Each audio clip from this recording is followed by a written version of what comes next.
afternoon, Your Honor. And it appears that the SAP reset date is going to be on May 30th.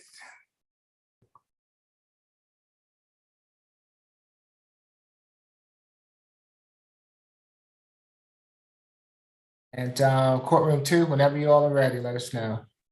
Yes, good afternoon, Judge Morrow. Afternoon, Francois. Hope you're well. Thank you. Okay, I was just getting ready to ask about the Spanish interpreter. So Officer Norris is taking them to courtroom 3, so they'll be able to do the breakout. Okay, thank you. And who is in need of the interpreter this afternoon? I have Ms. two Wells? cases, Oh, Castillo and Velasquez. okay, so Ms. Thomas has 2. Ms. Wills, do you have any? I have Mr. Hernandez Florentino, just 1. Okay, and besides Ms. Wills and Ms. Thomas, is anyone else with us from the PD's office this afternoon? No, Judge. Okay, so we'll let you all go into the breakout room one at a time when they are set up so that we can continue court with the other one, okay? Thank you. All right, very good. Good afternoon, Your Honor. This is ACDC. How are you, sir? I'm doing well, Officer Milton. I hope you are as well. Doing well, thank you. I have 2 clients here that has a private attorney. I don't know if they're on the Zoom as of yet. Okay, and which 2 do you have I there? have, last name, please. Ms. Messer and Ms. Kaur, which is spelled K-O-U-R.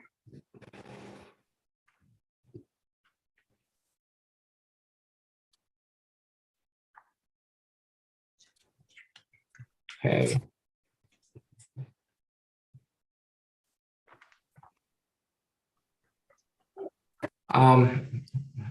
It is right at 2 o'clock. Are the attorneys for either Ms. Kaur or Ms. Messer on the line as of yet? Yes, Judge, I see attorney for Ms. Kaur. Down at the bottom, I don't know where is that on your screen? It has their logo up on their screen. Okay. Put a message in chat, Your Honor.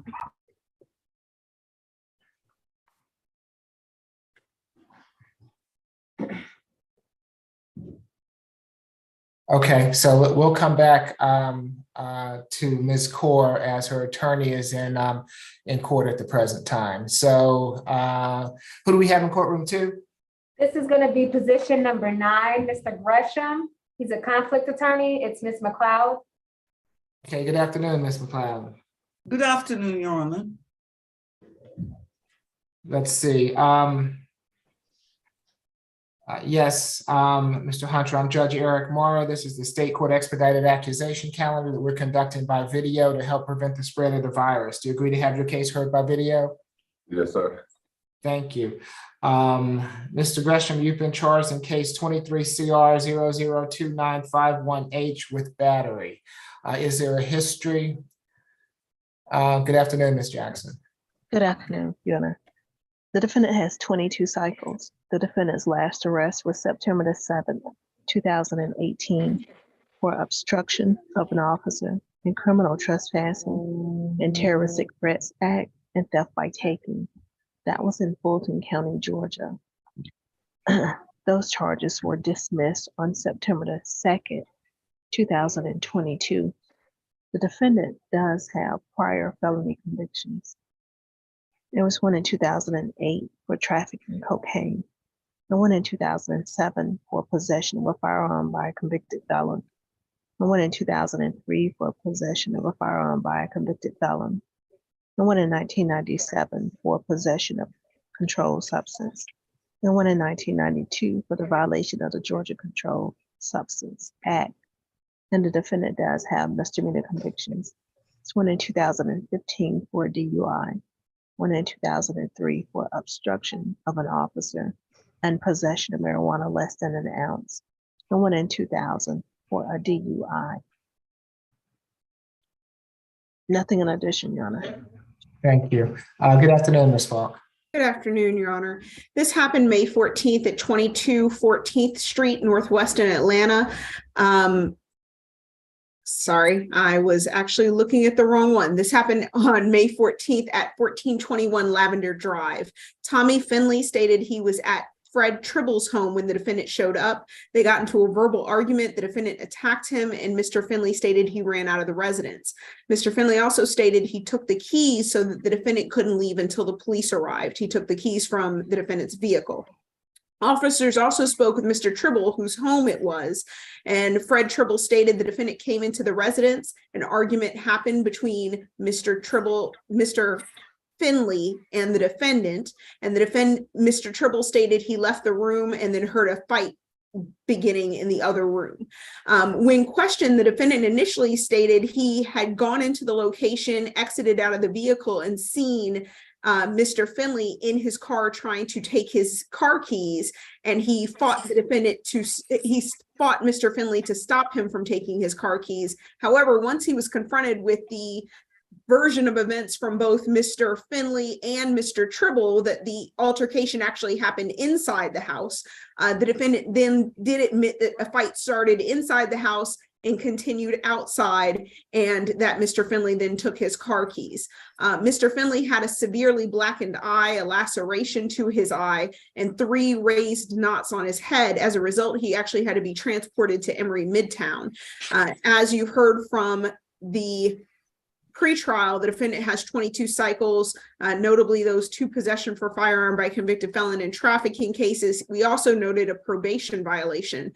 We are asking for a $5,000 surety bond, no further contact with Tommy Finley, no alcohol, drugs, and weapons. We are not asking for a stay away from the address, since that is not Mr. Finley's address. It is Mr. Tribble's address. I would also like to sound from Mr. Finley at this time. Thank you, Your Honor. If Tommy Finley's on the line and would like to address the court, now is the opportunity for you to do so, sir. Doesn't appear so, Ms. Falk. Ms. McLeod? Yes, Your Honor. My client is a native of Atlanta. He is 49 years old. He is the father of 2 minor children who live with him and his wife at the address that was indicated. My client tells me that he was not the aggressor in this matter. In fact, he tells me that the alleged victim showed up at his home where he lives, and they got into an argument with him, and the alleged victim struck him first, and he was merely defending himself against the alleged victim, Your Honor, who actually took his car keys, and he was the one who called the police. My client called the police because this gentleman had taken his car keys and actually left the premises with his car keys. So he denies that he started any of this, Your Honor. He says that the other gentleman was drunk and he was the one who attacked him. I understand that my client does have some history, but any convictions that he has are remote, certainly not within the last 10 years, based on what I have heard. He tells me that he does not have any money to pay bond, Your Honor. So I would ask the court to consider giving him a signature bond, given the nature of what happened. He was in his own home. It wasn't like he was on the street or anything when this happened, and this other person had no business there, really. He certainly had not been invited by my client. So you're telling me, Ms. McLeod, that Mr. Gresham lives at the Lavender Drive address? That is correct, Your Honor. He lives there with his 2 children. And how is he acquainted with Mr. Finley? Mr. Finley is his uncle. Oh, okay. And there was another gentleman that was mentioned. How are they acquainted? My understanding is that Fred Tribble is his uncle, not Tommy Finley. That's according to the police report. It states that his uncle, that the defendant stated he came to that address to check on his uncle, Fred Tribble. So there was actually no indication, according to the police report, he lived there. He was saying he was going there to check on his uncle, and his uncle is Fred Tribble, according to the statement in the police report, not Mr. Finley, who is the victim in this case. That is correct, Your Honor. Mr. Finley is not his uncle. It is Mr. Tribble who is his uncle. Okay. And at that address. And say it again, Ms. McLeod? My client lives at the Lavender Drive address. Oh, okay. With his uncle. That is correct. All right, anything further, anyone? Nothing Nothing from the further. state. All right, it's gonna be a $5,000 signature bond through the jail. No further contact with Tommy Findley's, and no drugs, alcohol, or weapons while out on bond. Good luck to you, Mr. Gresham. Thank you, Your Honor. That concludes my business before the court today. May I Thank be- you. Thank you. Yes, you're And Your welcome, Honor- sir. And Your Honor, I will say, given the circumstances in this defendant's extensive history, we would at least ask that it could be through pretrial and not through the jail. Okay, it's an interesting fact situation, and from what I understand, it's been a good little while since Mr. Gresham has had any charges, so I'm gonna go ahead and send him through the jail. I'm not sure what's going on with this fact pattern. So good luck to you, Mr. Gresham. Have a good afternoon, Ms. McLeod. And who do we have next? Yeah, you can hurry it up. It's gonna be position 15, Lopez.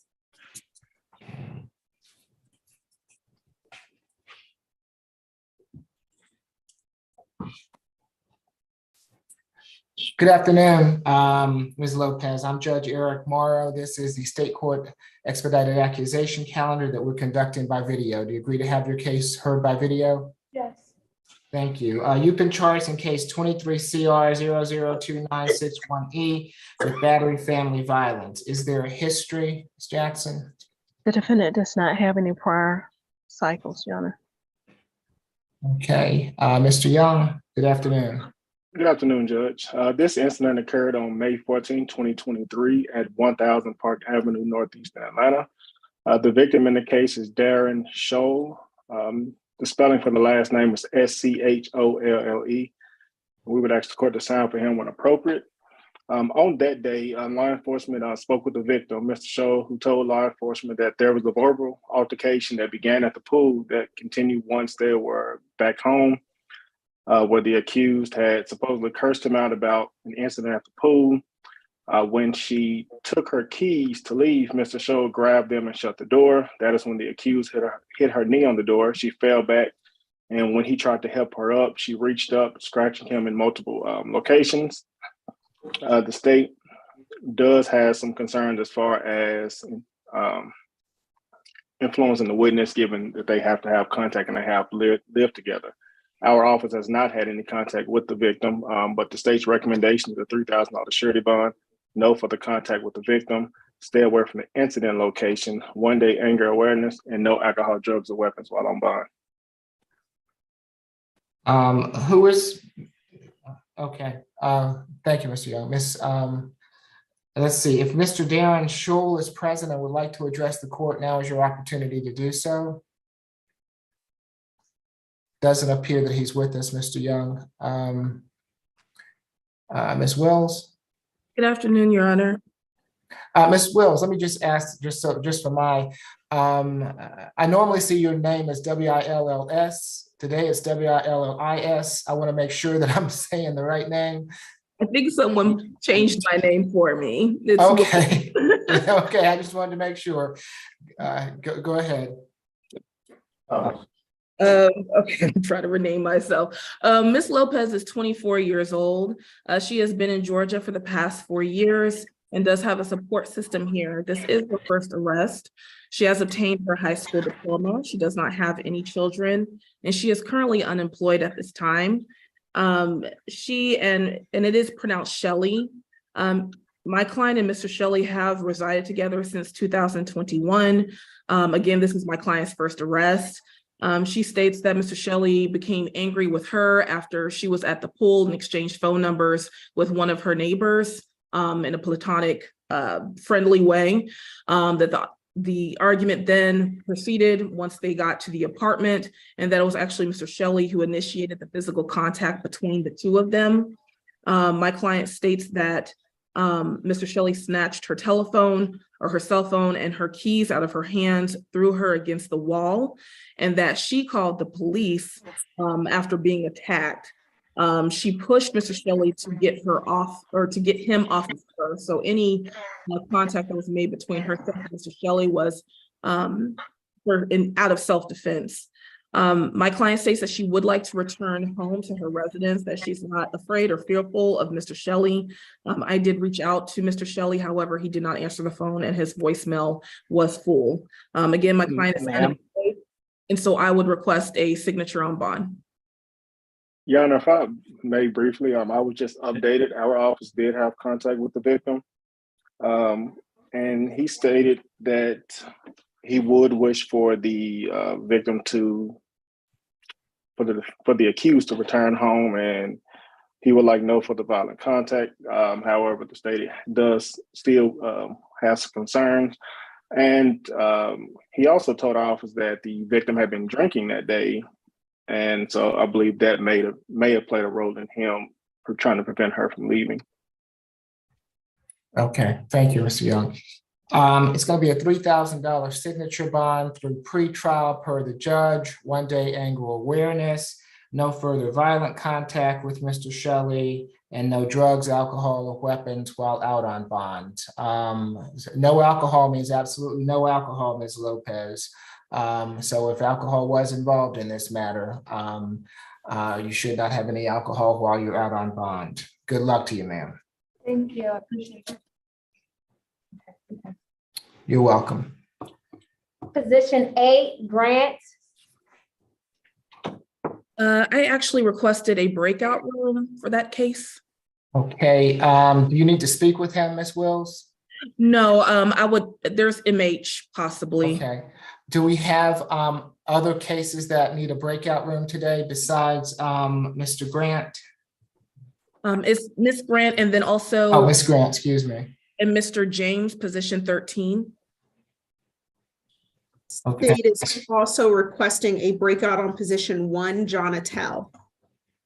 Okay, I want to do all these cases in the breakout room while we're there. So anyone that needs to be in the breakout room for position 8, 13, or 1, I know Ms. Falk, Ms. Wills, Mr. Young. Does anyone else need to be in the breakout room? Position 1 is actually Ms. Thomas, and I believe she's still speaking with her client with the interpreter. Okay. Thank you.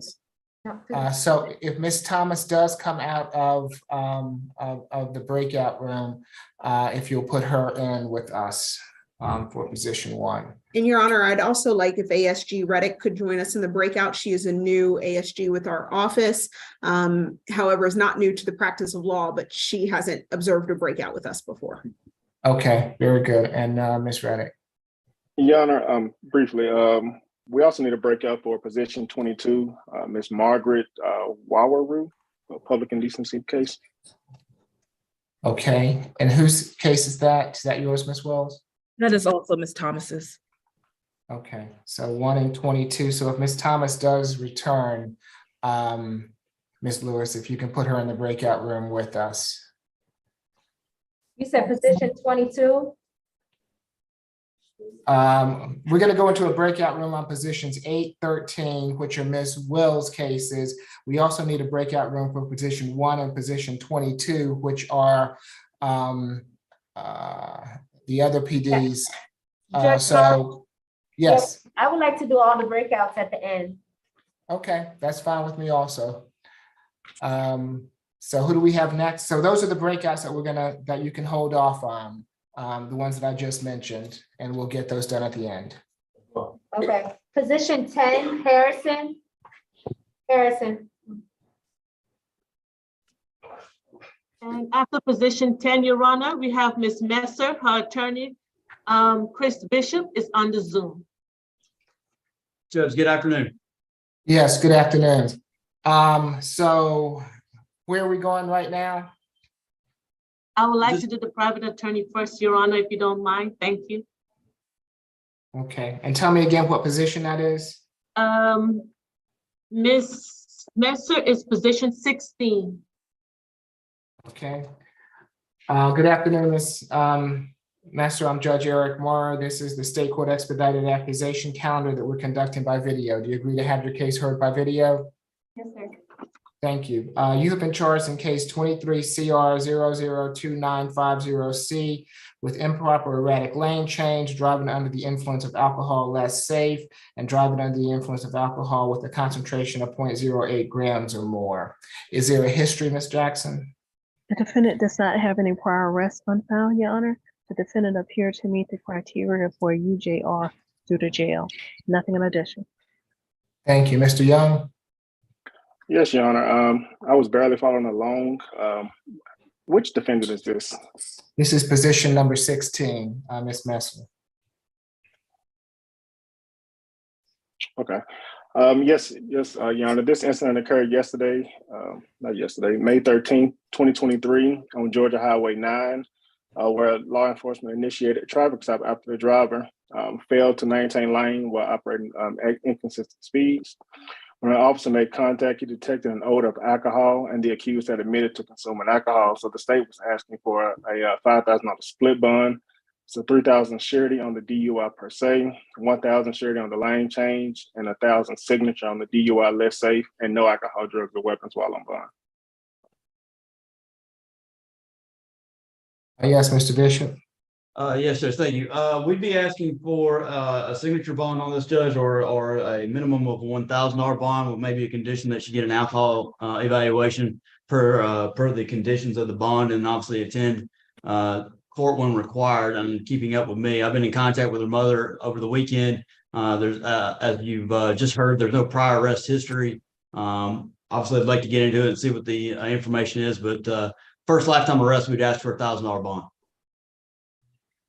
All right, so for the DUI concentration of 0.08 grams or more, it's going to be $1,000 good bond.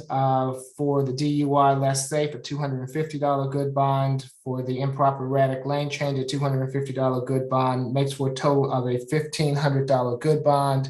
No drugs, alcohol, or weapons while out on bond. Yes, good luck to you, ma'am. You're welcome. Thank you, Judge. Is that your only case before me today, Mr. Bishop?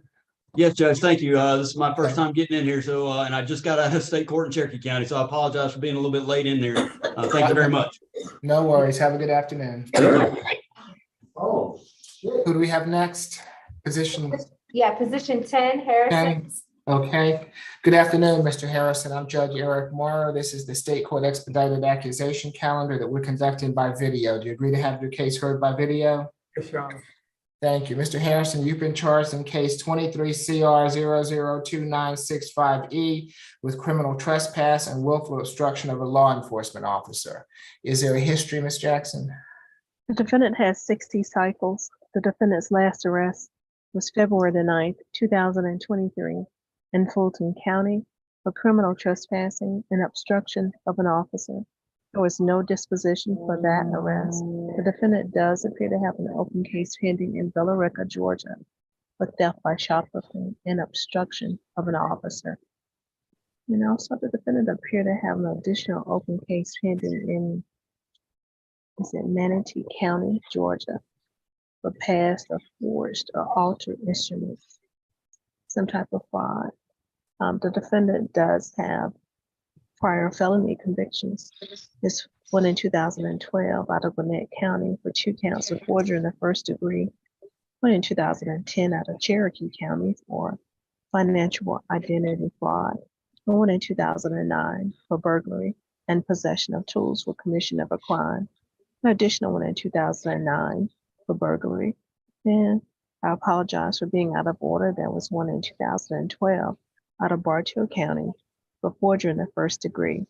The defendant does have misdemeanor convictions. This one in 2022 out of Florida for possession of drug paraphernalia and petty theft and obstruction of an officer. There was one in 2019 out of Rockdale County for theft by shoplifting, and one in 2017 out of DeKalb County for theft by shoplifting, and one in 2015 out of DeKalb County for theft by shoplifting. There was one in 2005 for disorderly conduct. He does have a history of probation violations. It's one in 2019, and one in 2018, and one in 2017, and one in 2016, and one in 2015. Nothing in addition, Your Honor. Ms. Falk? Yes, Your Honor. This incident happened on May 14th at 2023. The defendant was actually walking on the wayside, which is the track area between the North Avenue MARTA station and the Civic Center MARTA station. So around the area of 641 West Peachtree. The officer observed him walking in that area because it is a restricted area and it's actually quite dangerous to walk down there. The officer did try to place the defendant under arrest. When he did so, the defendant pulled away, refused to place his hands behind his back. Your Honor, I think it is very telling that it took me less time to tell you about the facts of this case than it did for pretrial to tell you the defendant's history. He has an extensive history, multi-state offender. He does have a most recent conviction out of Florida about a year and a month ago. So we do have concerns about his actual ties to the community, if he even has any. So at this point, we are asking for a low surety bond, but a surety bond nonetheless to guarantee his return to court. We're asking for a $500 surety bond on each count for a total of a $1,000 surety bond. We are also asking that he stay away from MARTA at North Avenue and at Civic Center Station, no alcohol, drugs, or weapons. And after looking at the warrant, he does not have an address listed on the warrant either. So again, we do have concerns about his flight risk and his lack of ties to the community, as well as his risk of reoffense. Thank you. Thank you, Ms. Falk. Ms. Wells? Thank you, Judge. Mr. Harrison is 60 years old. He reports that he has lived in the state of Georgia since 1991 and that he does have family and a support system here. He states that he obtained a degree in mathematics from Kennesaw State. He is single and does not have any children. He reports that he was previously employed by the International Brotherhood of Electrical Workers. However, he is currently unemployed. Mr. Harrison reported to me that he was on the tracks looking for his phone, his bag that was stolen from him. And he was told that his items may have been over on the tracks. So that is why he was there. He has no objection to the stay away provision. As I stated, he does not have any employment. And so I would request a signature on bond. From what I heard, Mr. Harrison does not have a violent history. It sounds like a history of maybe crimes of deception and obstruction, but not violence. Also, I don't have it in front of me, but there was an address listed on the warrant information that I received, and Mr. Harrison did confirm that that was where he was or is currently staying. So I would ask for a signature bond if Your Honor is not so inclined. I would ask for a $500 surety bond. Any bond would be a heavy or high bond for him, given his circumstances. Your Honor, just to correct the record, I'm looking at the warrant right now. Both warrants have no address for the defendant, and the MARTA police property and evidence sheet lists him as unhoused. So if he does have an address, I'd love to know what it is because I'm not seeing it on anything. I have a 211 Villa Cove in Temple, Georgia. Okay, it's going to be a $500 good bond on each count, making it a $1,000 good bond. Ms. Wells, I would like for him to have a social worker visit. If there is an issue with housing, I want to know that if he is not able to make this bond, so that when he gets to the state all-purpose calendar, I know whether or not he's housed, and if he's not housed, maybe we can help him with that situation. Stay away from the 641 West Peachtree MARTA station, and no drugs, alcohol, or weapons while out on bond. Good luck to you, Mr. Harrison. Yes, did you have something else, Ms. Falk? Yes, just specifying the North Avenue and the Civic Center MARTA stations, since that area is kind of where he was walking was between the two. Okay, so North Avenue and the Civic Center. Thank you. Judge Morrow, I have a quick announcement. When Ms. Thomas comes back, is it possible that we can, we have two of our females not feeling well, if we can just go ahead and do the breakout when Ms. Thomas gets back? Okay, that's fine. Just direct me where to go when she gets back, okay? Okay, thank you. Thank you. Okay. Position 11, Harvey.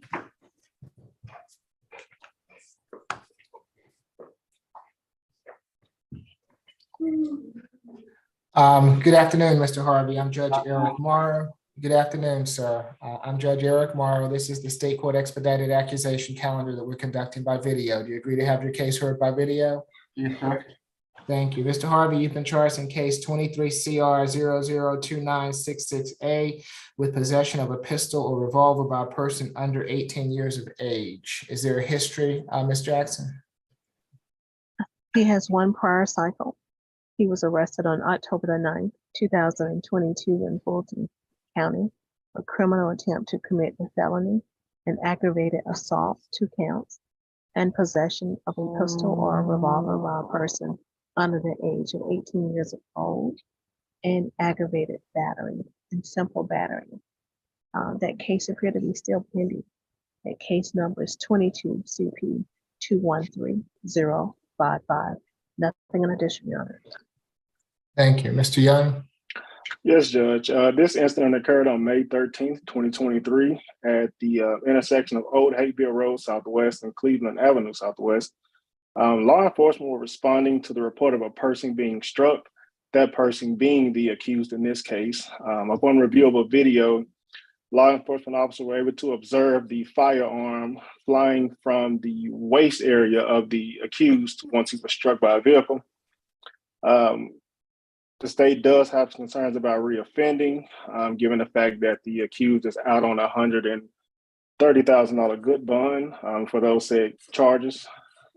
So the state's going to recommend a $20,000 surety bond, no alcohol, drugs, or weapons, and a curfew 8 p.m. to 6 a.m. And we do believe that this accused is a threat to the community, given he has a serious propensity to carry firearms and apparently use them during the commission of certain felonies. Okay, thank you, Mr. Young. Ms. Wells? Thank you, Judge. Mr. Harvey is 17 years old. He is from Georgia. He is still in high school and attends Life Christian Academy and is in the 11th grade. And he is currently unemployed at this time. I did attempt to contact Mr. Harvey's mother. However, I was unable to reach her, but I did leave a voicemail. My understanding is that this all came about after my client was struck by a vehicle. He was not, well, I guess I'll leave his defense for a later time. However, he was not in the commission of any crime at the time of his arrest. I would ask that, given my client's age, that he be allowed a signature bond. If Your Honor is not so inclined, I would ask for a $500 good bond. Your Honor, if I may briefly, to a degree, he was in violation of a crime because he's under current bond conditions where he has to have no contact with the victims in that pending felony case. No alcohol, drugs, or weapons, a 24-hour curfew except school, medical, court, and attorney visits, and to stay away from all martyrs. And more importantly, he is not to carry a firearm. So again, the state would ask for a $20,000 surety bond. Okay. If he doesn't make bond, Ms. Wills, I'm going to need for you to relay to whomever's going to handle this at the SAP that if he wants this bond to be reduced, that I'm going to need to speak with his caretaker or his mother or his guardian or somebody of that nature. Given that this is a serious offense, I'm going to take the state's recommendation at this time of a $20,000 good bond, given his history and the bond conditions that he was out on. An 8 p.m. to 6 a.m. curfew, no drugs, alcohol, weapons while out on bond. And if he doesn't make bond, I'll see him back on May 30th. And I would like to, again, as well, to be able to discuss it more in detail at that time. All right, good luck to you, Mr. Harvey. Position 19, Stokes.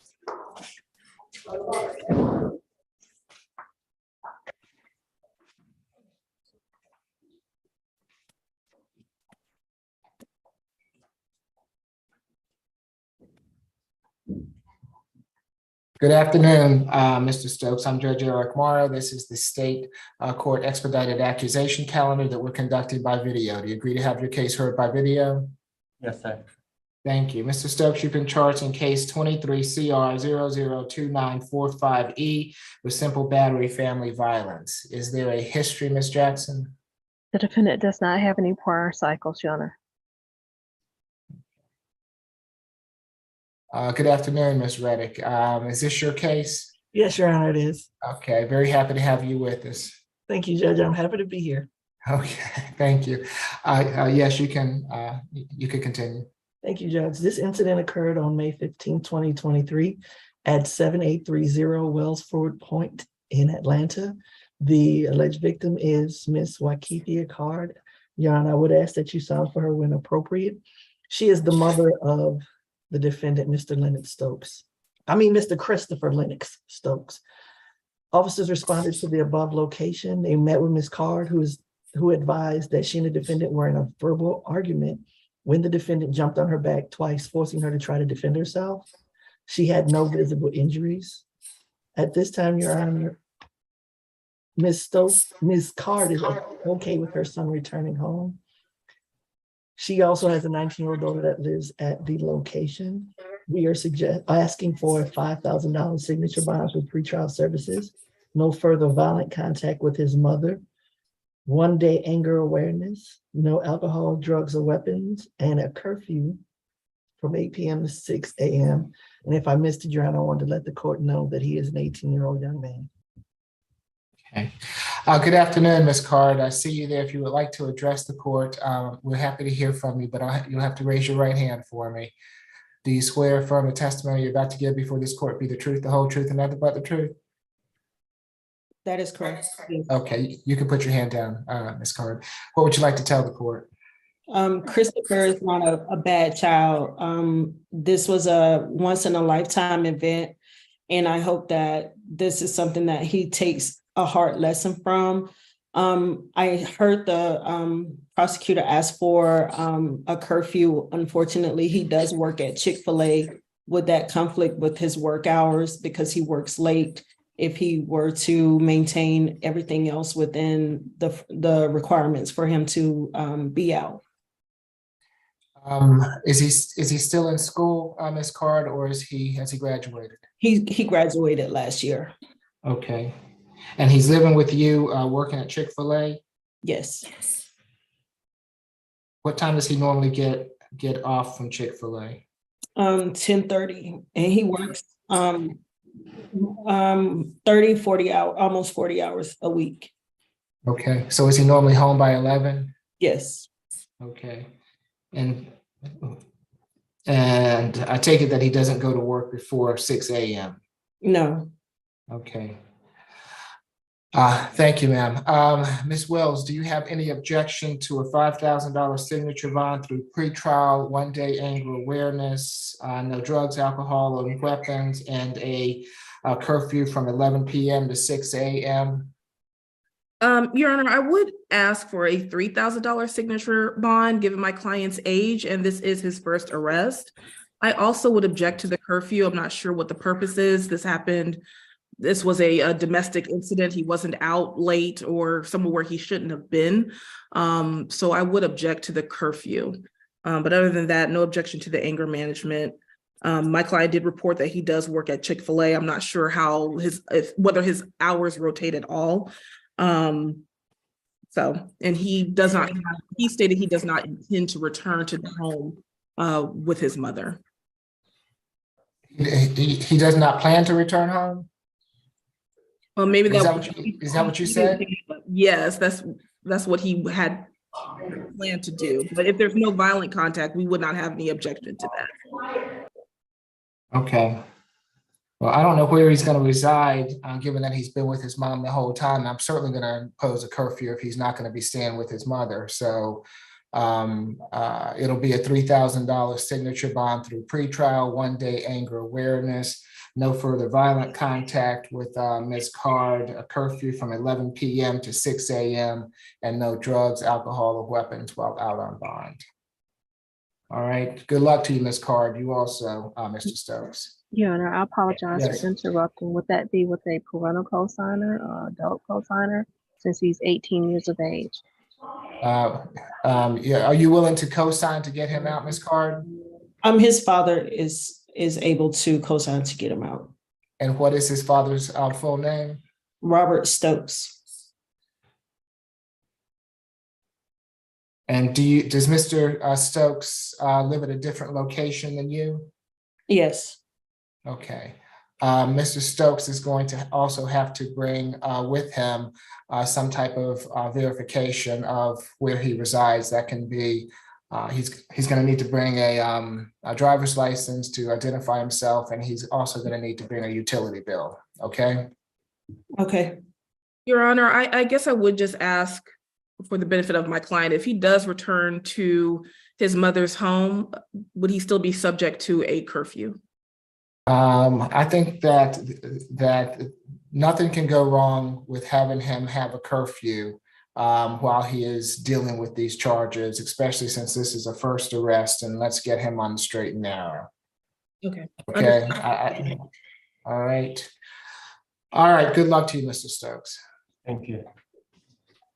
Position 17, ransom.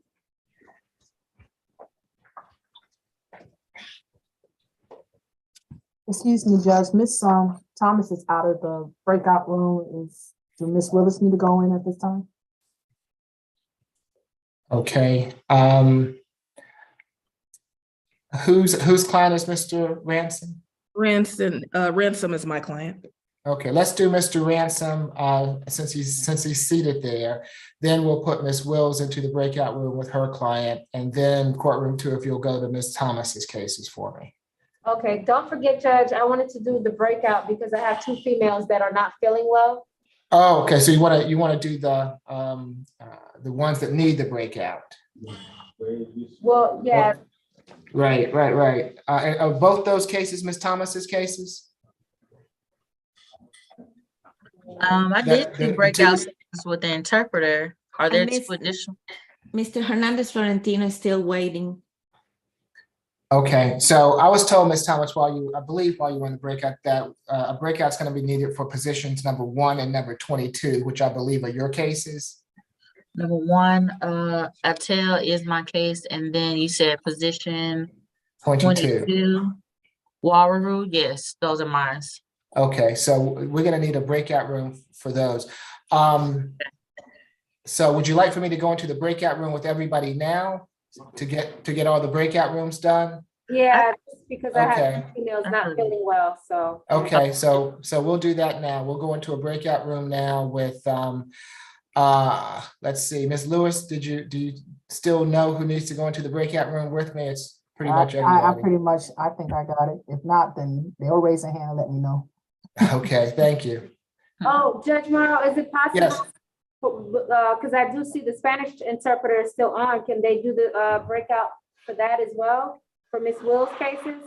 Ms. Wills has 2 cases that she's gonna be needed with me in the break. So what I'll do is as soon as I come back out of the breakout room, I'll put Ms. Wills into another breakout room with Madam Interpreter in courtroom 3. Perfect, all right. And then we'll do the 2 females that you need to have, need for us to get done, okay? Thank you. All right.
Hi, I'm not sure if anyone is on. Okay, I see Miss Lewis.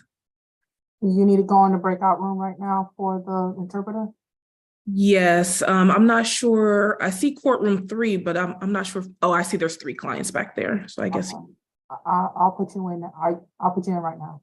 Okay, thank you. Okay. The courtroom 3, all you gotta do is rejoin the last breakout room that was you were just in. Just go back in there.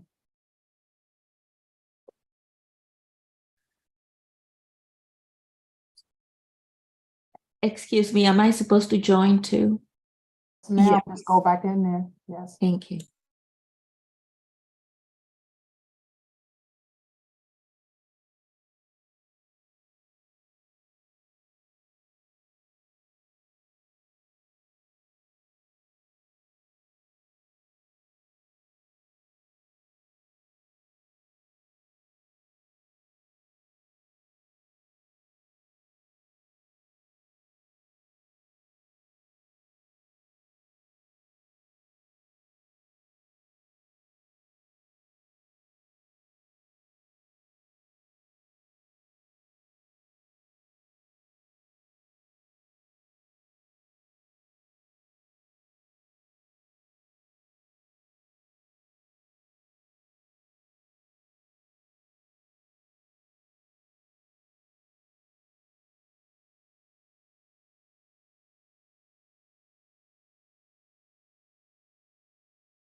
Excuse me, the person with the iPhone, are you David Patel?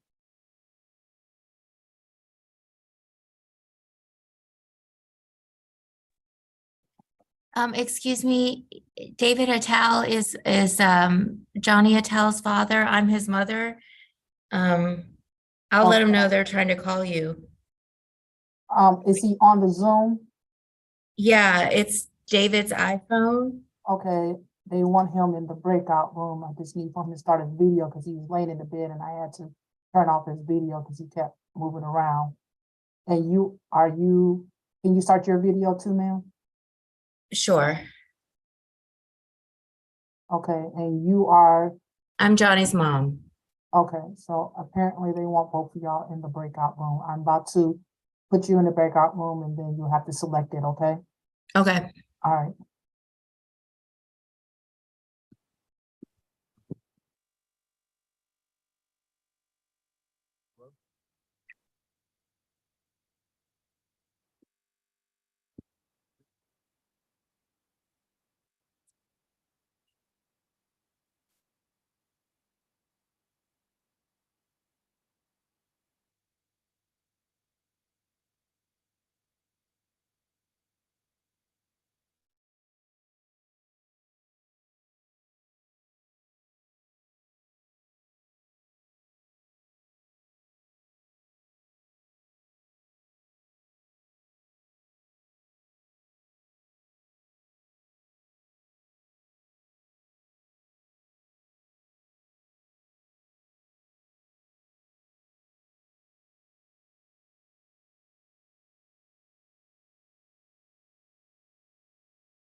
Okay, we are back, courtroom 2. Do you want to address the two that weren't feeling well?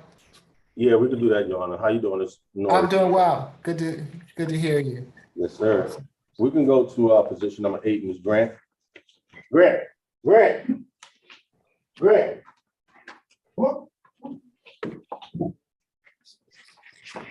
Have a seat.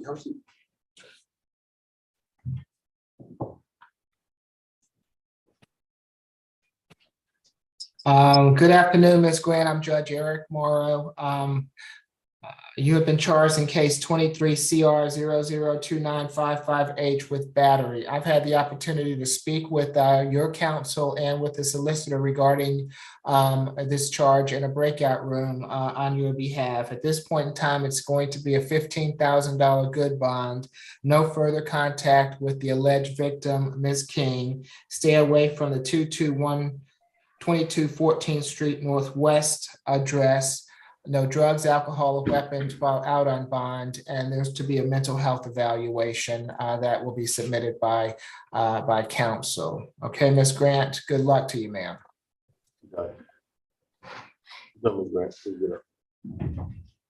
Next, we'll go to position 13, Mr. James, Deontay James. I thought that was Miss Wararu not feeling well also? Deputy Francois had to take it to the restroom. Oh, okay. All right. Tell me again. Which position? 13? Yes, sir. Okay.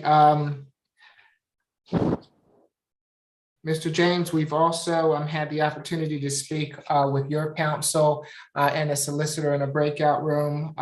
You've been charged in case 23 CR 002963H with criminal trespass and willful obstruction of a law enforcement officer. It's going to be $1,000 good bond on each charge, making for a total of a $2,000 surety bond. No further contact with Jaden Robinson. Stay away from 3355 Sable Chase Lane. No drugs, alcohol, or weapons while out on bond. And a mental health evaluation is also going to be submitted by counsel for your case as well. All right, good luck to you, Mr. James.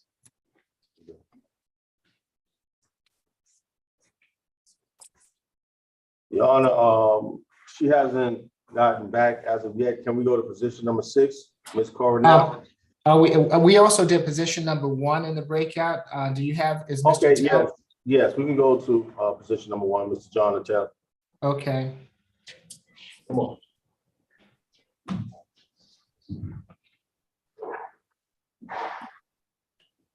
Good afternoon, Mr. Attell. I'm Judge Eric Morrow. We've also had the opportunity to discuss your case in a breakout room with your counsel, your father, and the solicitor in the matter. You've been charged in case 23 CR 002960E with 2 counts of criminal trespass and damage to property. The bond for each count is going to be a $500 signature bond through pretrial per the judge, which means it's going to be a total of $1,000 signature bond through pretrial per the judge. A condition of that bond is that you are to be released into the custody of your father, David Attell, and he is to take you within the next 48 hours to Peachford. You are to have no further violent contact with Ms. Reddy and your father, Mr. Attell. You're to have no drugs, alcohol, or weapons while out on bond, and you're to stay on any prescribed medications that you are currently on. Okay, good luck to you, sir. Your Honor, what was our bond amount again? I'm sorry. You're fine. It's a $500 signature bond through pretrial per count, so a total of $1,000 signature bond through pretrial. Thank you. Your Honor, will his father be co-signing for him as well? Yes, and I've explained to him that he is going to need to have a valid ID and to have a some type of utility bill. Thank you. Okay, you're welcome, Ms. Jackson. Who do we have next? This is position 22, Mr. Wawi. Okay.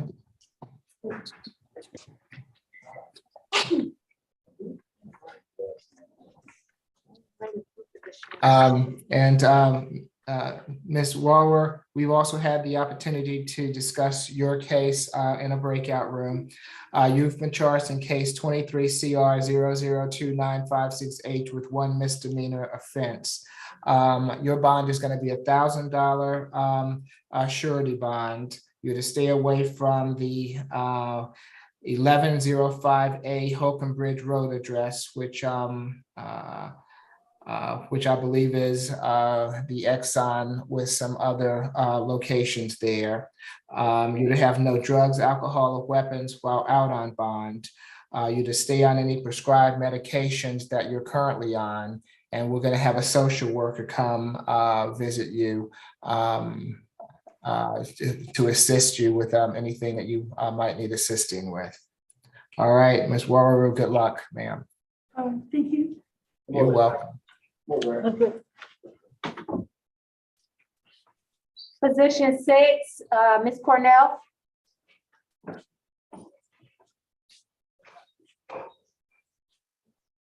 Yes, good afternoon, Ms. Coronel Martinez. I'm Judge Eric Morrow. This is the State Court Expedited Accusation calendar that we're conducting by video. Do you agree to have your case heard by video? Yes. Thank you. You've been charged in case 23 CR 0029598 with battery family violence. Is there a history, Ms. Jackson? I apologize. Could I have just a moment? I'm sorry, Your Honor. Okay, no, you're fine. Just let me know when you're ready.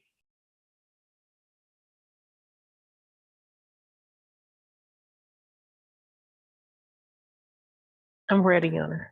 Okay. Defendant does not have any prior arrests on file, Your Honor. Nothing in addition.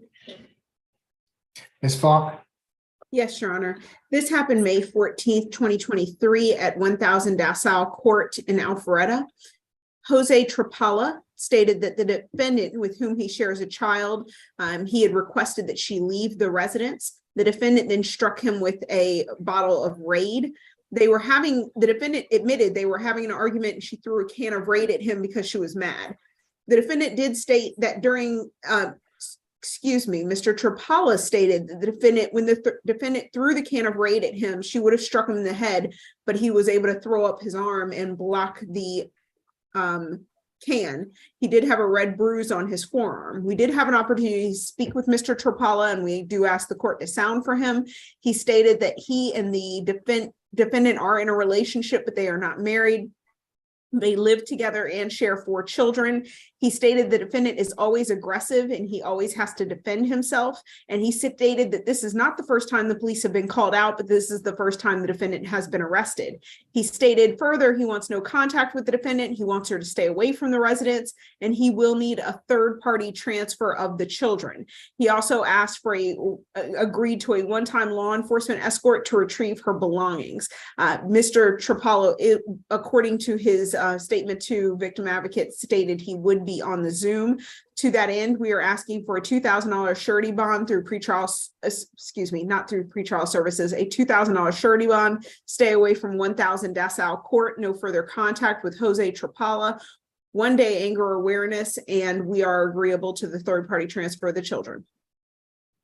If Mr. Jose Trapala is on the line and would like to address the court, now is your opportunity to do so. If you are with me, you have to. Hello, Mr. Judge. Yes, yes, sir. Can you activate your camera for me? Yes, yeah, I will. Okay, I don't know how this thing works. Okay, hey, how you doing? I'm doing well, sir. Can you raise your right hand for me? Yes, give me a second. Okay, do you swear affirm the testimony you're about to give before this court be the truth, the whole truth, and nothing but the truth? Yeah, I would tell the truth. Okay, thank you. You can put your hand down. What would you like to tell me, sir? Okay, look, I mean, we've been together for almost 8 years. Probably my history is gonna be a little. I'm gonna try. It's long, but I'm gonna try to be short. So I'm gonna say I'm a little older than her. But I mean, since we used to when we moved to Alabama, for short history, we moved to Alabama. When she was living in Alabama, I think she was with somebody else, and she only get Your married. Honor, I'm gonna have to object to this testimony and ask that any testimony just be related to Okay, bond okay, factors at this point. okay. I'm gonna be short, like thing. So all I So want is like tell me what happened. Ms. Falk has already told me that you don't want any additional contact and that you want her to stay away from the residence. So if you have anything to tell me about this incident, I'm happy to hear it, Mr. Trapalo, okay? Okay. I mean, I don't know how to start because I mean, like I said, there's many bad things that being started and happening because I mean, she's actually taking therapists, but I mean, I don't feel I'm like gonna have to object, Your Honor. Okay, so tell me about this incident. I hear that there have been some issues in the past, Okay. Mr. Trapala. So, and just keep in mind that this is a bond hearing. And again, I'm happy to hear what, I understand that you've had some issues, but if you want to tell me about your wishes for the present time, then I'm happy to hear those.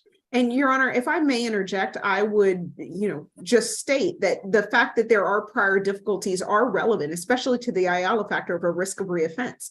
If Mr. Trapala is saying there have been incidents in this home before, I mean, himself and his partner, that goes directly to the issue of risk of reoffense of the Ayala factors. Yeah, and I'm happy to hear about that. I'm not sure where he's going overall, but Mr. Trapala, go ahead. Tell me what you need, what you'd like to tell me. I would like to tell you, I mean, she never been changing for the many years I've been with her, and she's never gonna change. She don't take care about my kids. I have a year-old that he's always looking for food. He's been actually sometimes I find him like eating dog food and stuff like that. She don't cook for them. And actually I have a daughter, she never like. I'm gonna have to object, Your Honor. This is irrelevant to the charges. He's talking about children and he's talking about dogs at the house and eating dog food. It's irrelevant to this offense. Your Honor, if Mr. Trapala could maybe finish a whole sentence, we could find out where he was going with this. Okay, go ahead, Mr. Trapala. Okay, so I mean, it's like I've been like giving her a lot of opportunities and like to change. I mean, I'm not a perfect person, but I've been actually getting myself in a lot of trouble with. I got small business, landscaping business. I've been getting myself in problems with my customers. Sometimes that I own money because she overspend the money. She buy alcohol. She always is drinking, and she never changed. And I mean, I always like wish that she can change, but she's never gonna change. And at this point, I really want to see if I can have the full custody of my kids. I know my kids are Gemini's. I got the paperwork and everything. So, and if I'm really happy that if she can stay away from the house and she can keep with her life. I mean, I don't really need a person like this in my life. I need a person that makes me a better person in this world.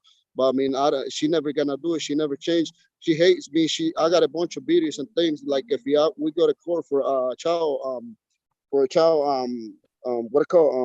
custody. I mean, I will be happy to present all the evidence and everything. Every time she kicked me out of the house, she go with the assignment, so whatever she wants, she goes. But that's not the point. I mean, the point is that I want her like. I don't feel like she was too responsible to she can keep my kids or be with my kids. I mean, I'm gonna have to object. This is irrelevant. He is yet to talk about the nature of this offense in which she is charged. This is not a civil matter as far as it pertains to the custody of the children. I don't even believe this court has the jurisdiction to even involve itself in that matter. They have not been to court. As pretrial stated, this is Mr. Martinez's first offense. I'm gonna have to object to relevancy. So let's see, and Ms. Thomas is correct about that, sir. You know, this court is not able to do anything about the custody of your children or anything of that nature. You're going to have to take that up with the appropriate court, okay? But it's my understanding that you don't want any further contact with her at the present time, and you don't want her returning to the Dassel court address. Is that right? I'm just gonna ask you a question. If she promised you that she's gonna take anger therapists and things like that, she can come back to the place. And I mean, but she got to make some change because at this point she never changed. And I mean, that's something that she really need to change. We lost our 1 year old son 2 years ago, and I thought she was going to be a better person, but I think it get worse. Well, I'm sorry to hear that, sir. But even regardless, I don't think it's a good idea that you all have contact at the present time. Okay, so I appreciate you being here this afternoon. So I have a quick question for you. I'm sorry to interrupt you, and I think this is gonna be my last question. No, you're fine, sir. You're fine. Go ahead. Okay, so this is, I mean, my question is, if she's gonna come see my kids when it's a third party like involved, that she's gonna return it to me. The kids are gonna be on my basically like my custody for a minute. So I mean, I got all the documents I can keep my kids with me. You all gonna have to work your child custody out with another court, like I said. But at the present time, what I'm going to order is that there's third-party transfer. You all are to have no further contact with each other. And because you can't have any contact, you have to have a third party so that she can have visitation with the children. I'm not going to keep her from her children, but you're going to have third-party contact for visitation. Then you're going to have to go, she's going to have to go to another court as far as the custody goes with the children. This is just a bond hearing today, okay? Okay, Did okay. that answer your question? I have a question. How much is gonna be her bond? Okay, let me get to that. I haven't gotten to that yet. So hold on. I'll give you the whole bond as soon as I let her attorney speak, okay? Okay. All right, so you just hold on. Ms. Thomas? Thank you, Your Honor. First and foremost, Your Honor, Ms. Martinez is strongly denying these allegations. She has expressed to me that this relationship has been pretty volatile, in which she has been the victim in several instances involving her ex-boyfriend, Mr. Louise, I believe is the name present on the screen. As far as bonds, Ms. Martinez has been a resident in Georgia for the past 9 years. She does share 3 children with the complaining witness, but she does have 4 children in all. This has been a 7-8 year long relationship. She did express to me that she does not wish to go back to the home and that she will have an alternative place for her and her children to go to. She is presently not working. She did express that the complaining witness was the primary financial income earner in the household, but again, she takes care of her kids and the household, but she will have no issue with leaving the residence. She has no issue with no further contact. As I stated before, this has been a volatile relationship in which she has been the victim, Your Honor. So we have no issue with those conditions. I would be requesting a signature bond on her behalf, given that this is her first offense. No convictions, specifically no history of violence, Your Honor. Again, this is her first offense ever. I believe that Ms. Martinez is eligible or should be eligible for a signature bond, especially given her first offense and she has no financial income on her own. At least give her the opportunity, Your Honor, to get out, get her affairs in order. And she has assured me that she will return to court. She can't update her address once she gets to her second location, but we do ask that she be allowed to be given a signature bonds. We're fine with the no further contact. We're fine with the stay away, as long as that she does have the opportunity to get some belongings so that her and her children can go to another location. And yes, thank you, Ms. Thomas. Mr. Trapala, you had your hand up. Yes, sir? You're on mute, so you're gonna have to unmute yourself. I can't hear you, sir. You have to unmute. Can we unmute him? Okay. I have a really good heart, and I mean, if that's possible for me to leave the place, and so she cannot go be like homeless, or she cannot be with the kids. But I just want her to be responsible, not bring gas in the house, especially because we have a daughter. So I mean, if she wants to stay. Well, I can't do anything about what she does when she gets out, as far as what you're asking me to do. So it sounds as though she wants to go somewhere else. So that's what I'm going to order. So okay, that's fine. I'm happy with that. The bond is going to be a $3,000 signature bond through pretrial per the judge, 1-day anger awareness. No further contact with Mr. Jose Trapala. Stay away from the 1000 DeSalle Court address. She can go back to that address on one occasion with law enforcement to retrieve any belongings that she might have there. Third-party transfer of children for visitation, and no drugs, alcohol, or weapons while out on bond. Good luck to you, Ms. Martinez, and you also, Mr. Trapala. Thank you, Your Honor. Thank you so much. Good and luck afternoon, Your Honor. to everybody. Okay, thank you. Thank you so much. Good afternoon, Your Honor. Don't mean to interrupt. Suri Chara Jimenez on behalf of Ms. Accor. I am on trial and we're taking a quick break. If you want to deal with mine, and if not, I can keep holding. Okay. Good afternoon, sir. Is this Ms. Core that's in ACDC here? Yes, Your Honor. Okay, good afternoon, Ms. Cora. I'm Judge Eric Morrow. This is the State Court Expedited Accusation Calendar that we are conducting by video. Do you agree to have your case heard by video? Thank you. You've been charged in case 23 CR 002948D with making an improper U-turn, driving under the influence of alcohol less safe, and driving under the influence of alcohol, a concentration of 0.80 grams or more. Is there a history, Ms. Jackson?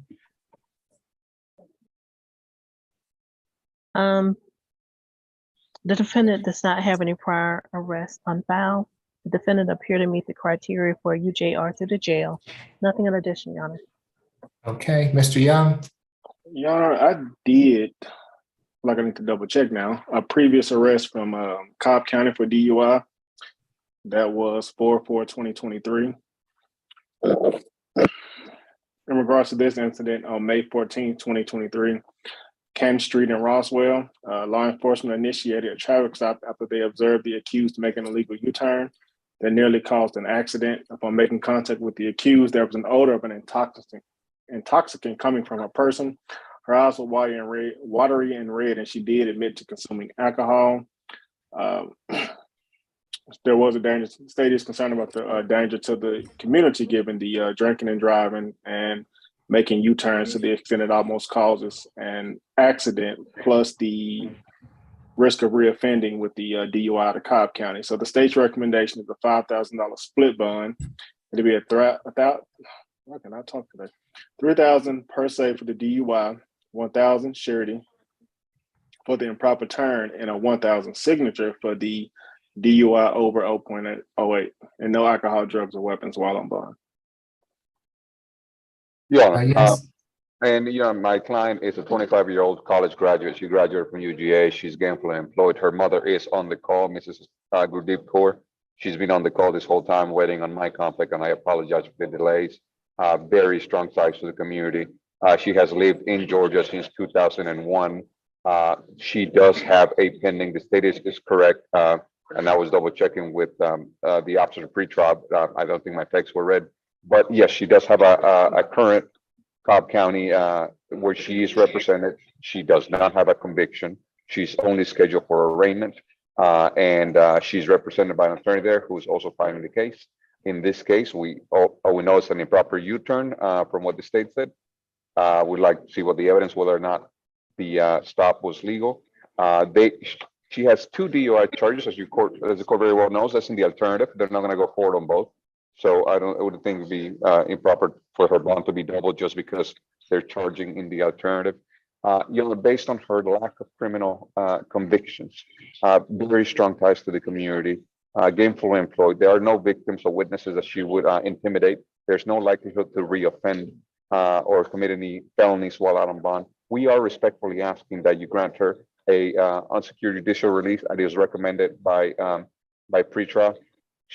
I am representing her on the case. As soon as she's released, Your Honor, there's some underlying issues that we are aware of at this point, and maybe this is the silver lining in this unfortunate event is going to be to address those underlying issues. She will enroll in a DUI risk reduction. So we just ask for, and it's going to take some funds.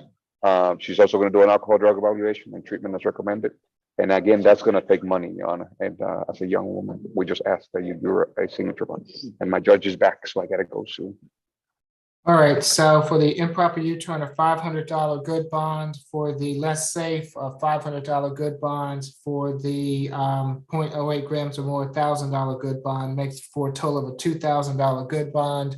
No drugs, alcohol, or weapons while out on bond. All right, good luck to you, Ms. Kaur. Anything further, counsel? Thank you, Your Honor. That's it. Have a good afternoon.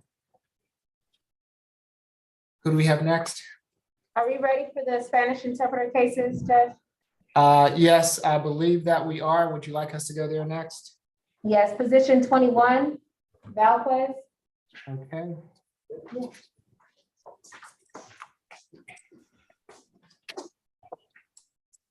Good afternoon, Ms. Chance. If you raise your right hand for me, Yes, thank sir. you. Do you swear affirm that you will translate from English to Spanish to English to the best of your ability? Yes, sir, I do. Thank you. Good afternoon, Mr. Velasquez. I'm Judge Eric Morrow. we are conducting this hearing by video. Do you agree to have your case heard by video? Buenas tardes, señor Velázquez. Yo soy el juez Morrow. Estamos conduciendo esta audiencia, video audiencia, en esta plataforma. ¿Está de acuerdo con que continuemos su caso de esta manera? Yes. You have been charged with DUI less safe, improper erratic lane change, driving without a valid license, and driving with an open alcohol container. Señor, usted lo han acusado de manejar incapacitado por los efectos del alcohol, por manejo incorrecto con cambio errático de carril, por manejar sin licencia y también por manejar con tenencia de envase de bebida alcohólica abierto. Is there a history, Ms. Jackson? ¿Hay antecedentes, señora Jackson?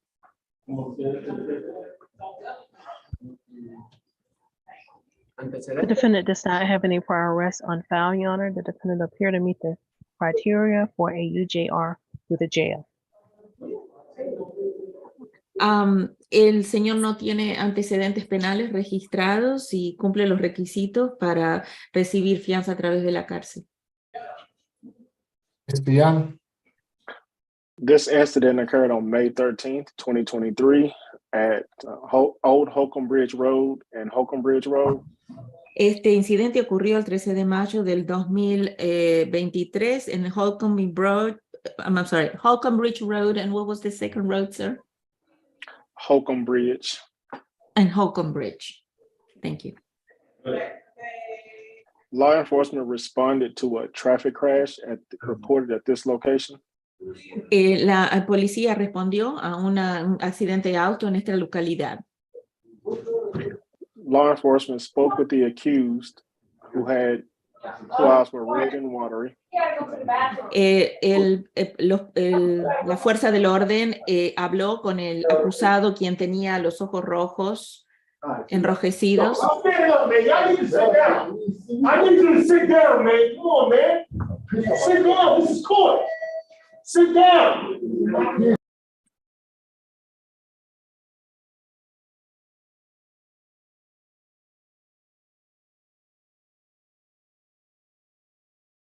We'll take a minute until they get themselves together.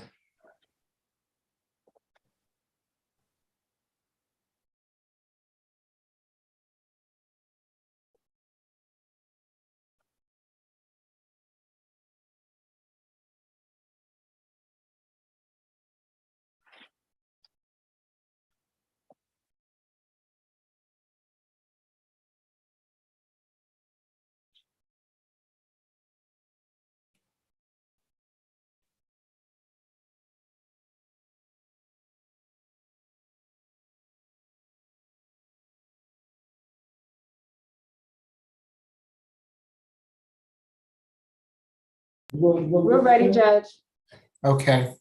And I believe, Madam Interpreter, you're in the middle of Yes, could you please, sir, repeat the law enforcement spoke to the defendant and saw the watery eyes and anything else? Yes, law enforcement spoke with the accused whose eyes were red and watery. Los policías hablaron con el acusado, quien tenía los ojos enrojecidos y también vidriosos. And the accused admitted to drinking 3 beers. Y el acusado admitió tomar 3 cervezas. Law enforcement located 2 open Modelos in the car.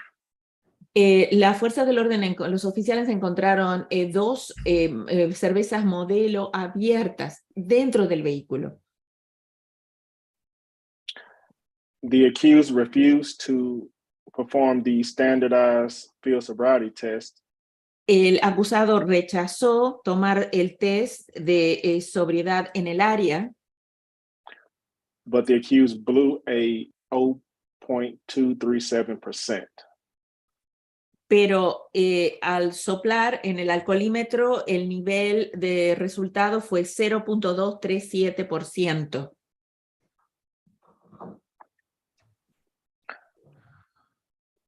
The state has some concerns about the accused being a danger to the community. La fiscalía le preocupa que este acusado sea un peligro para la sociedad, given the fact that he was driving under the influence of alcohol and crashed. dado el hecho de que estaba manejando incapacitado por los efectos del alcohol y tuvo un accidente. Therefore, the state's recommendation is a $7,000 surety bond. Entonces, la recomendación de la fiscalía es una fianza de $7,000. The breakdown being 3,000 surety for the DUI, 1,000 for the improper lane, 1,000 for the driving without valid license, and 1,000 surety for the open container. Entonces, esto se divide de la siguiente manera: $3,000 de fianza por manejar incapacitado bajo los efectos del alcohol, $1,000 por manejo incorrecto con cambio errático de carril, $1,000 por manejar sin licencia y $1,000 por manejar con tenencia de envase de alcohol abierto en el automóvil. And no alcohol, drugs, or weapons while on bond. Y queda prohibido el uso de drogas, alcohol y armas mientras esté libre bajo fianza. Ms. Thomas? Señora Thomas. Thank you, Your Honor. Mr. Velasquez, I believe, is 32 years of age and he is a Georgia resident. Creo que el señor Velázquez tiene 32 años y es un residente de Georgia. He does have family also residing in the state. También tiene familiares residiendo en el estado. Mr. Velasquez is also gainfully employed. He works doing construction and remodeling. El señor Velázquez tiene un empleo remunerable trabajando en construcción y remodelación. And he's been doing said work here in Atlanta for the past 2 years. Y él ha estado haciendo dicho trabajo por los últimos 2 años. Given Mr. Velasquez's lack of criminal history, we would be asking the court to accept Mr. Velasquez's eligibility for a UJR. Estamos, debido a estos antecedentes, que no hay ningún antecedente penal, pedimos a su señoría que por favor reconozca que cumple los requisitos para poder recibir una fianza a través de la cárcel. But if the court sees fit that he is not eligible, we would be asking for a reasonable bond, no more than $2,000 on the DUI and $500 on the remaining charges. Dado a que si el juez no considera o está inclinado a otorgar ese tipo de fianza, pedimos una fianza razonable, digamos, en el primer caso de no más de $2,000 y no más de $500 en el resto de los 3 casos. Mr. Velasquez expressed that his finances may be limited and that he has not been able to communicate with his relatives. El señor Velázquez expresó que su situación financiera es limitada y no ha tenido la posibilidad de comunicarse con sus familiares. Nothing further, Your Honor. Nada más, su señoría. $1,000 surety bond, How much, Your Honor? $1,000 surety bond. For each of the other 3 charges, a $500 surety bond per charge, which makes for a total of a $2,500 surety bond. No drugs, alcohol, or weapons while out on bond. Serían entonces $1,000 por el cargo por manejar incapacitado por los efectos del alcohol y $500 por el resto de los 3 cargos, dando un total de $2,500 de fianza bajo garantía y queda prohibido el uso de drogas, alcohol y armas mientras esté bajo fianza. Good luck to you, sir. Buena suerte, señor. Gracias, su señoría. Judge Morrow, you said $1,000 for each charge and one of them is $500? No, $1,000 for the DUI and then $500 for each of the other 3 charges. Okay, thank you. Okay, you're welcome. Can we do a couple of more of the cases to get them down and then go back to the Spanish interpreter? However you would like for me to proceed, I'm fine with that. So just Okay. let me know who you'd like to go to next. Okay, you're done. Position 17, ransom.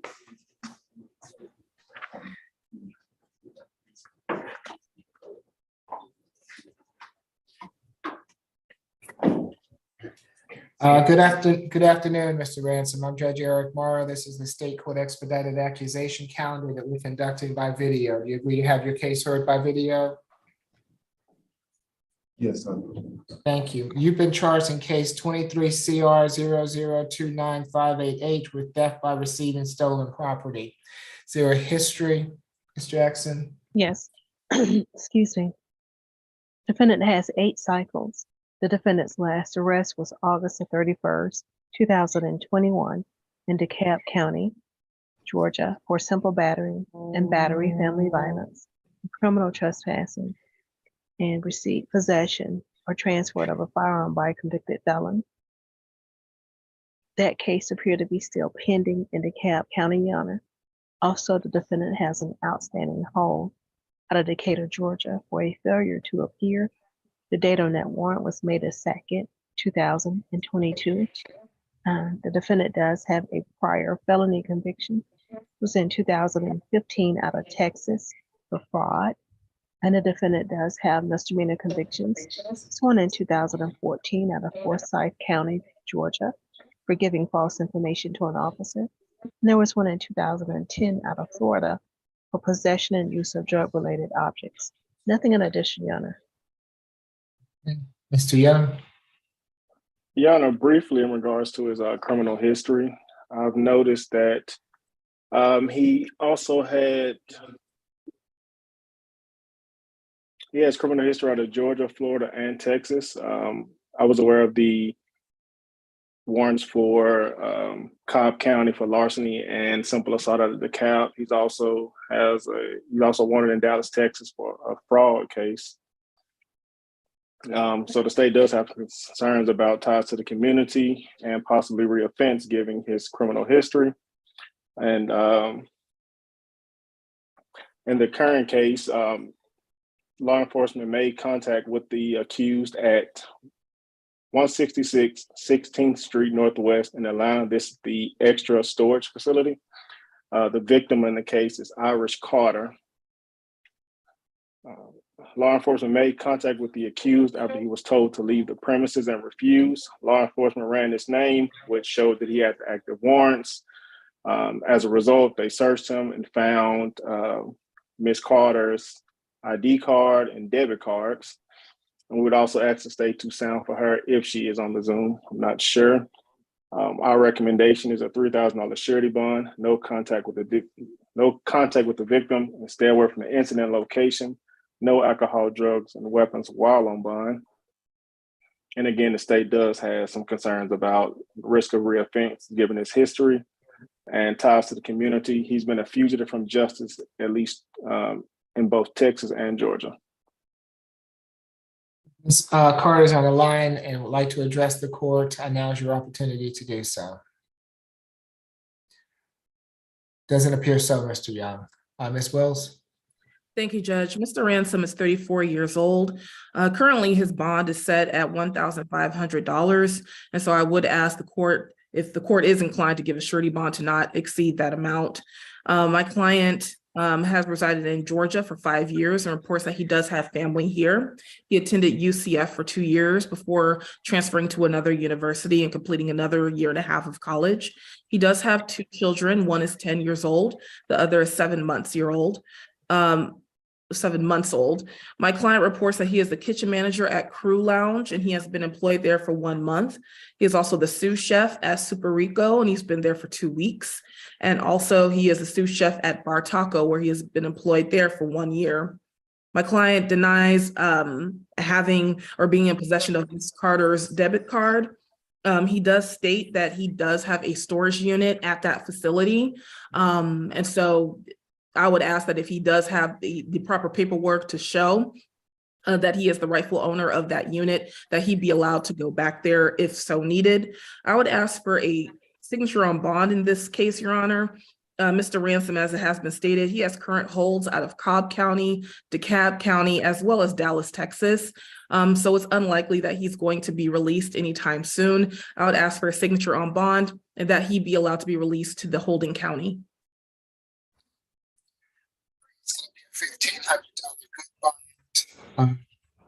Stay away from the extra storage unless he has personal business at that location. No further contact with Iris Carter, and no drugs, alcohol, or weapons while out on bond. Good luck to you, Mr. Ransom. Judge Morrow, you kind of went in and out. It's 1,500 good bond, correct? Yes, that's correct. Okay. Position 18, Shinister.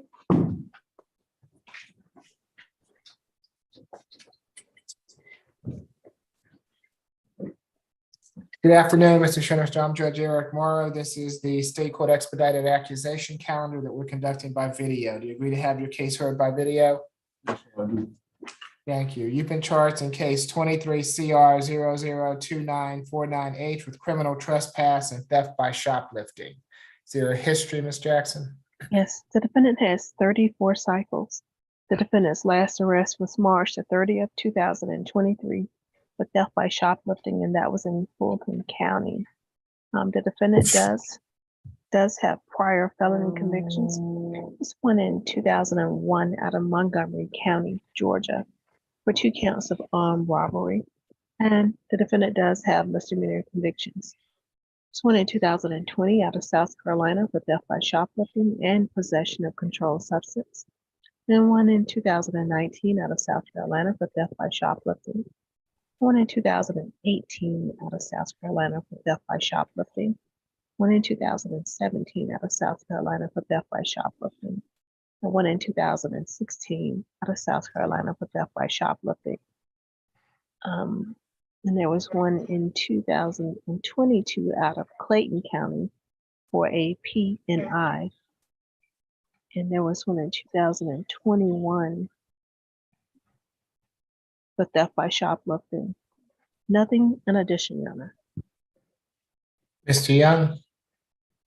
Yes, Your Honor. This incident occurred on May 14, 2023 at 25 Peachtree Street in Atlanta. That is the Walgreens at that location. On that date, the accused stole $83 worth of lipstick from Walgreens Pharmacy. And according to the report, the accused has previously stolen $179 worth of goods that were unnamed from the same location on April 27, 2023. The state's recommendation is $1,000 surety bond, stay away from Walgreens, and no alcohol, drugs, or weapons. Ms. Wells? Thank you, Judge. My client is 38 years old. He is currently residentially challenged at this time. He reports that he is from Georgia and has family and a support system here. He has a 9-year-old and a 6-year-old, and he does work odd jobs and does not make much money. My client reports that he did not know that he had a stay away order from that Walgreens. However, upon me explaining that to him, he has no objection, of course, from staying away from the Walgreens.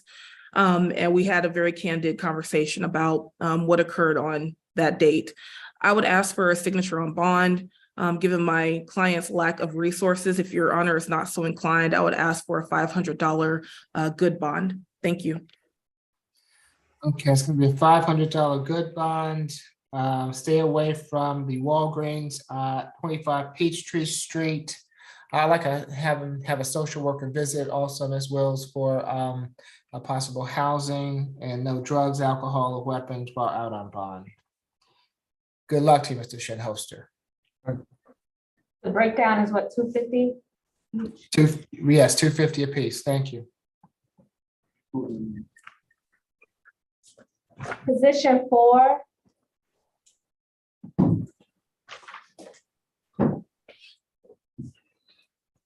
Good afternoon, Mr. Cineros. I'm Judge Eric Morrow. This is the State Court Expedited Accusation calendar that we're conducting by video. Do you agree to have your case heard by video? Good afternoon, Your Honor. Yes, sir. Thank you. You've been charged in case 23 CR 002953H with simple battery family violence. Is there a history, Ms. Jackson? defendant does not have any prior arrests on file, Your Honor. Yes, Ms. Reddick. Good afternoon, Your Honor. This incident occurred on May 13, 2023 at 185 Cliffwood Drive in Sandy Springs. The alleged victim is Ms. Jacqueline Mendez. She stated this occurred during a custody exchange of their son. A verbal argument ensued and defendant grabbed her by the upper part of her arm and shoved her. Officers arrived on scene and saw red marks on Ms. Mendez's upper arm. The juvenile son stated that the defendant had really pushed Ms. Mendez hard.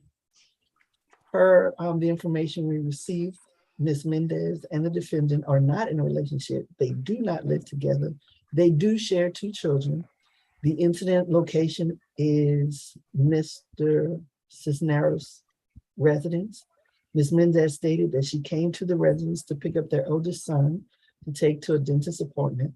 She stated that they began to argue and that this is when the defendant grabbed her and pushed her. Ms. Mendez stated that this is not the first time the defendant has been violent with her, but this is the first time police have become involved. The victim stated she does not want any contact with the defendant at this time and is okay with a third-party transfer of the children. She may be on Zoom and we would ask that you sound for her when appropriate, Your Honor. We are asking for a $3,000 good bond, no further contact with Ms. Mendez or the minor child witness, no alcohol, no drugs, and no weapons. And should the court grant visitation, we would ask that it be through a third party. Grant contact with the minor child, it would have to be through a third party. Okay, thank you, Ms. Reddick. Ms. Mendez, I see you there. If you would like to address the court, now is your opportunity. You do not have to address the court, but if you would like to address the court, you'll have to unmute yourself, activate your camera, and I'll have to swear you in. Ms. Reddick, it does not appear that Ms. Mendez would like to address the court. Ms. Wills? Thank you, Judge. Ms. Wells, would you mind asking, I know that your client speaks English. I just want to make sure, I see matter interpreters here. If she needs an interpreter, then I'm happy to assist in that manner, but I'm not sure if she does or not. No, an interpreter is not needed, but thank you, Your Honor. Okay, very good. Go ahead, Ms. Wells. My client is 26 years old. This is his first arrest. He is employed by the city of Sandy Springs as a firefighter and paramedic. My client does share 2 children with the alleged victim in this case. One is 2, the other is 4. My client denies the allegations as alleged. He states that he had the children for visitation, that the alleged victim, Ms. Mendez, was late picking the children up that day. And because of her tardiness, my client did not want to release the children to her. She was upset and a verbal argument then ensued. My client asked for Ms. Mendez to leave his home and she refused. And then she called the police. He denies making any physical contact or having any physical contact with Ms. Mendez. Again, he is a firefighter and he has a very important job and is a civic servant, Your Honor. So he has no, it would be of no benefit to have any violent contact with the alleged victim in this case. My client has legitimated his children. So I would ask that if there is going to be no violent or no contact between himself and Mr. Mendez or Miss Mendez, excuse me, that there be third-party transfer of the children, but that he be allowed to see his legal children. We would ask for a signature on bond. Again, this is my client's first arrest. He does not reside with Ms. Mendez. They are no longer in a relationship. My client also states that Ms. Mendez was out the night before, I presume at a club or some kind of social outing, and she also played sports, so any marks or bruises that were visible on her may have been the result of that. And so that is what I would request, a signature bond. And Your Honor, I just would like to address that one of the witnesses is the older child.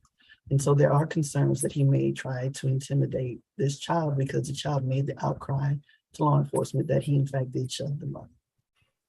And I'm not sure how appropriate it would be to have a 4-year-old testify in a battery case, Your Honor, but To the state.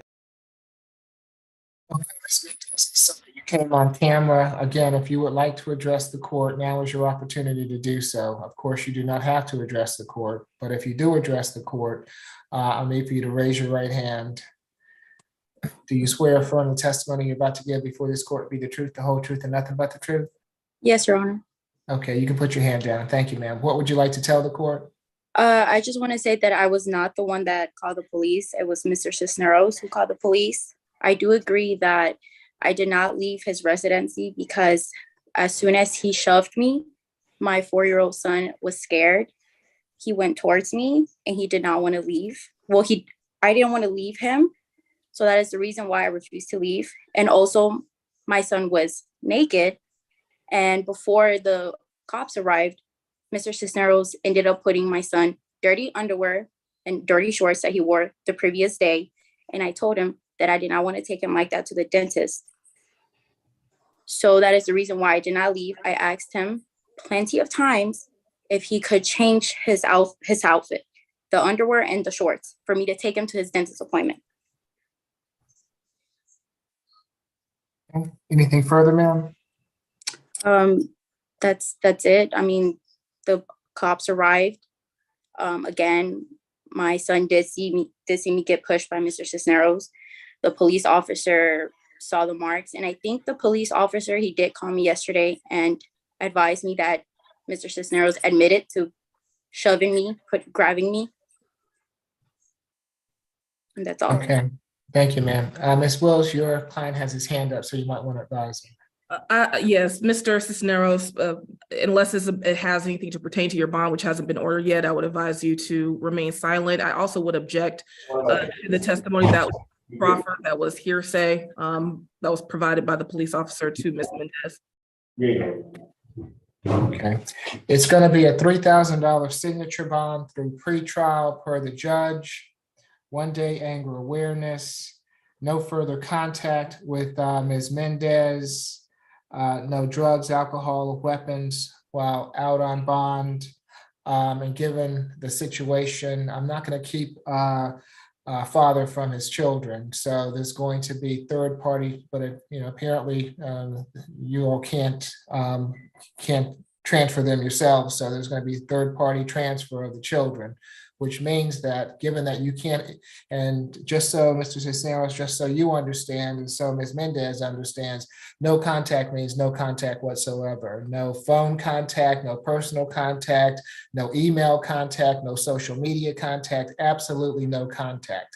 Because you all are not supposed to have any contact, you'll have to get a third party to transfer your children for visitations. Although, like I said, I'm not going to keep you from your children.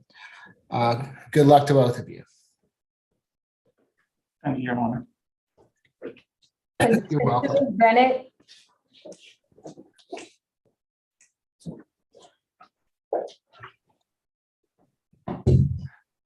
Yes, good afternoon, Mr. Bennett. I'm Judge Eric Morrow. This is the State Court Expedited Accusation calendar that were conducted by video. Do you agree to have your case heard by video? Yes, sir, Your Honor. Thank you. Mr. Bennett, you've been charged in case 23 CR 002954H with driving under the influence of alcohol less safe, failure to maintain insurance, and suspended registration. Is there a history, Ms. Jackson? Defendant has 26 cycles. The defendant's last arrest was January the 21st, 2016 for criminal damage to property in the second degree, and that was in Fulton County. The defendant does have prior misdemeanor convictions, no felony convictions.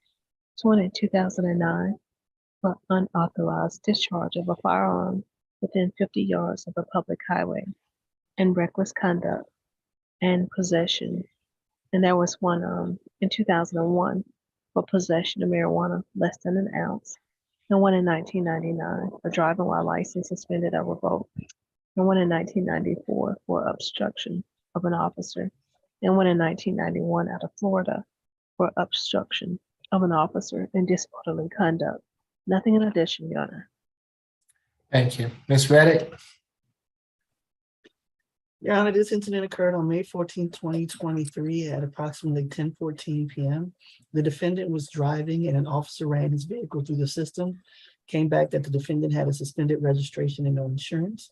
The officers initiated a traffic stop and the defendant did not have his license.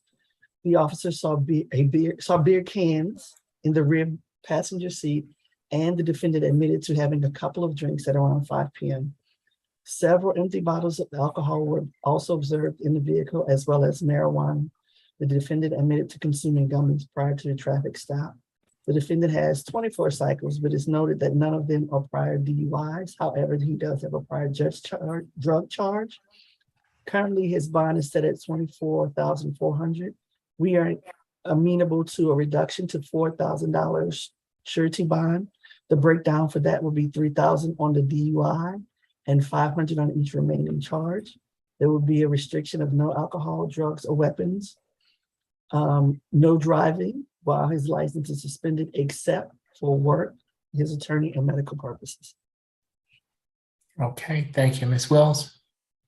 Thank you, Judge. My client reported to me that his legal name is actually Robert Calloway. I'm not sure of the veracity of that or how that could be confirmed, but I would ask my client to follow up and provide any documentation that's needed to prove what his identity is.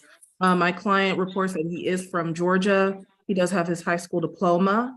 He is married, and he currently is employed by RL Eagle Construction as well as Barrios Restaurant as a dishwasher, and he begins that job tomorrow.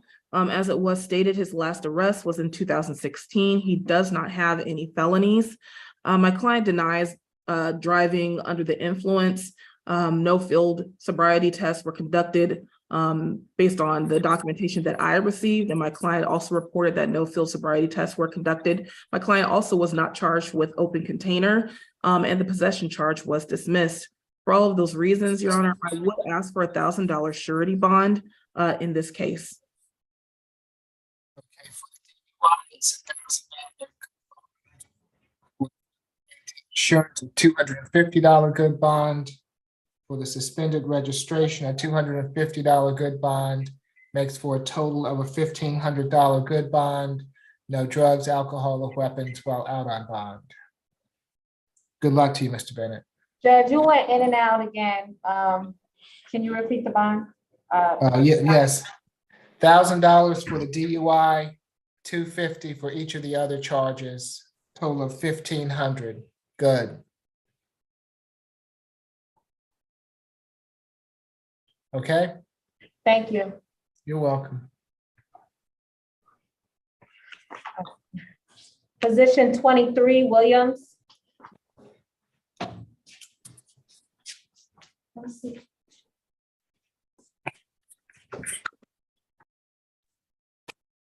Good afternoon, Mr. Williams. I'm Judge Eric Moore. This is the State Court Expedited Accusation calendar that we're conducting by video. Do you agree to have your case heard by video?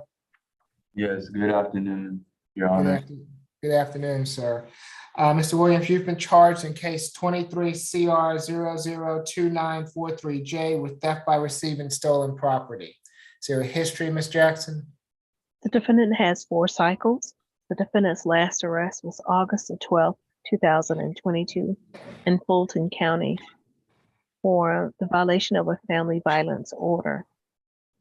The defendant does appear to meet the criteria for a UJR through the jail. Nothing in addition, Your Honor. Ms. Reddick? Your Honor, this incident is alleged to have occurred on March 31st, 2023. The location is 1225 Caroline Street in Atlanta. It's actually inside the Kroger grocery store using one of those eco ATMs, which is where you can sell electronic devices like phones and iPads. In this case, the alleged victim is Mr. Nathan Joseph Lynn. He was the owner of an iPad that was stolen from a vehicle burglary on March 25th, 2023. The incident location for the car breaking is 296 Heritage Lane, Southeast in Atlanta. Officers reached out and spoke to the victim, Mr. Wynn, on April 5th, 2023. Mr. Wynn advised that his iPad was pinging from inside the Kroger, inside the Eco ATM. Law enforcement contacted the owners of the ATM who verified that the device in fact had been pawned or sold for $7 on March 31st, 2023. The system owners provided the iPad with a copy of Defendant Williams' license and 3 photographs from the machine of Defendant Williams pawning the iPad. The value of the iPad is less than $1,500. At this time, Your Honor, we are asking for a $1,500 good bond. Stay away from the incident location, which would be the Kroger, and use of the Eco ATM machine. No contact with victim Wind, no drugs, alcohol, or weapons. Okay. All right, with you, Ms. Thomas, it's going to be a $2,000 signature bond through the jail. Stay away from the Kroger on Caroline Street. No further contact with Mr. Nguyen, and no drugs, alcohol, or weapons while out on bond. Any objection to any of that? No objection, Your Honor. Thank you. I just want to add that I found that. Mr. Williams, You good, you got a signature bond. Mr. Williams, I know. it's probably not going to benefit you to start speaking. You'll be able to resolve your case. I never broke into anything. That's Right. We understand that. Okay. You're not being charged with any of those unrelated offenses. Okay. Thank you so much. All right, Okay. we're done. Okay. Position 24. Judge, can you repeat the bond for me, please? $2,000 signature bond through the jail. Thank you. Okay. I'm sorry, tell me who we have again? Position, excuse me, thank you. Position 24, Mr. Wirt. Okay, thank you.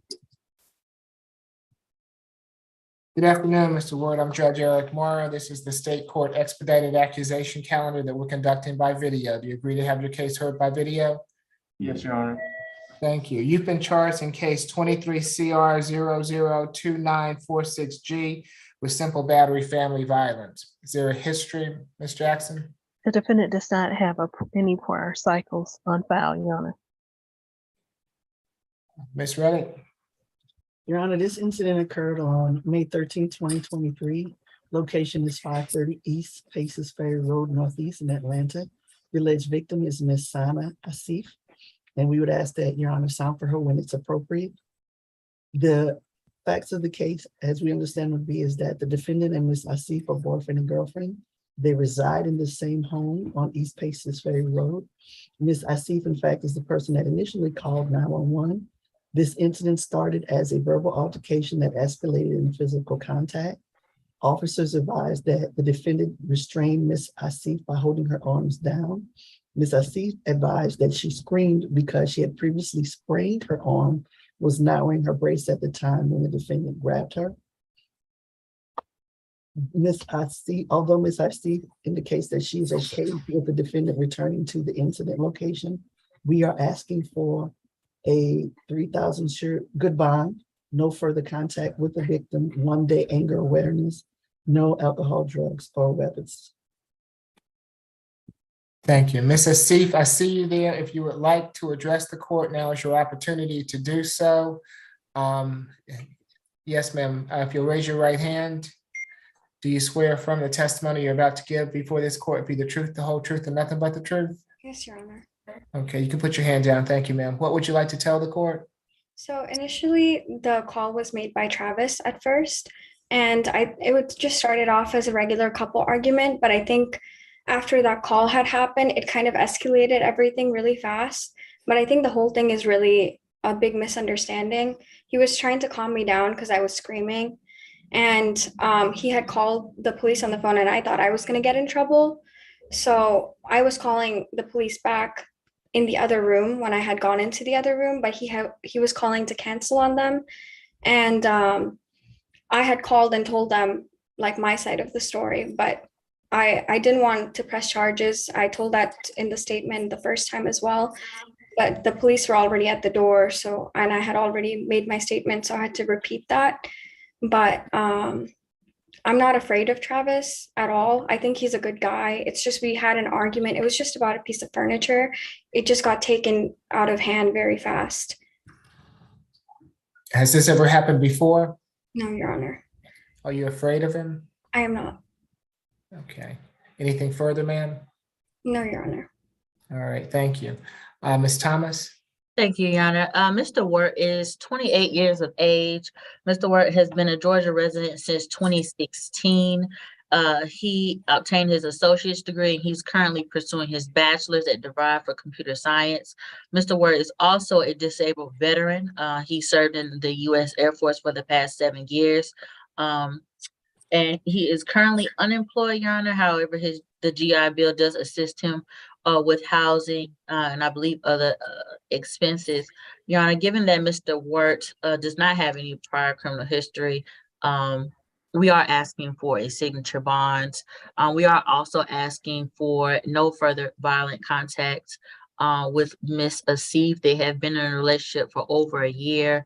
They currently reside together. I believe both of their names are also on the lease. If the court is not inclined on allowing contact, Mr. Wirt did express that he may have somewhere else to go if he's not allowed to return to the address. And in that event, we would ask for a one-time escort.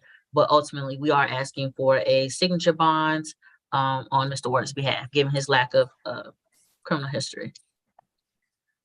Okay, it'll be a $3,000 signature bond through pretrial per the judge, 1-day anger awareness, no further violent contact with Ms. Asif, no drugs, alcohol, or weapons while out on bond. Good luck to you, Mr. Wirt. Thank you. Thank you. Position 5, Collier.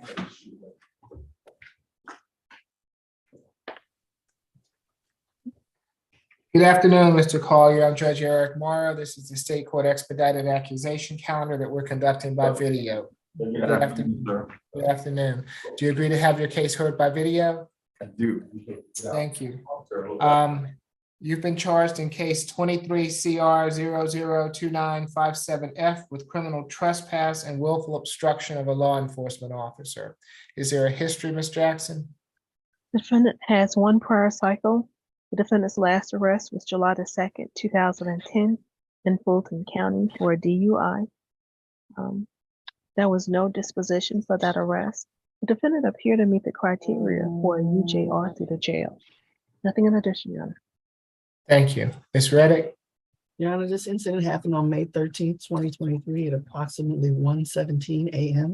at the Gaslight, address being 890 Atlanta Street in Atlanta, Georgia. At this time, an officer was working off duty at the location. The officer denied 2 males entry because the defendant was heavily intoxicated.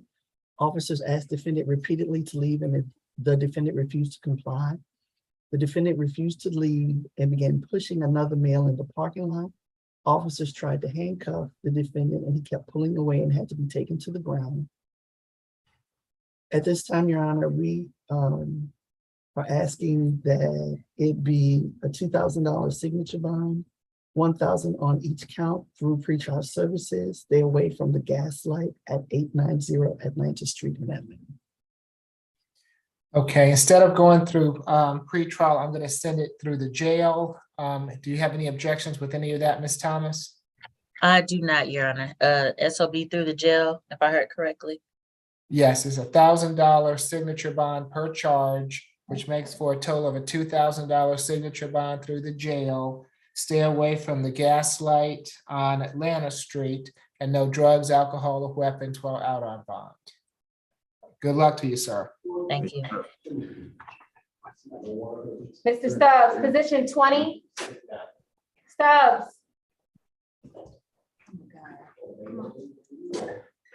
Get up, come on, come on.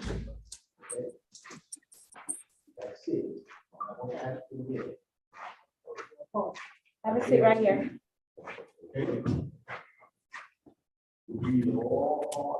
Good afternoon, Mr. Stubbs. I'm Judge Eric Morrow. This is the state court expedited accusation calendar that we're conducting by video. Do you agree to have your case heard by video? Mr. Stubbs? Yes, sir. Okay. You've been charged in case 23 CR 002944J with loitering and prowling. Is there a history, Ms. Jackson? The defendant has 6 cycles. The defendant's last arrest was April the 21st, 2016, out of Gwinnett County for a probation violation.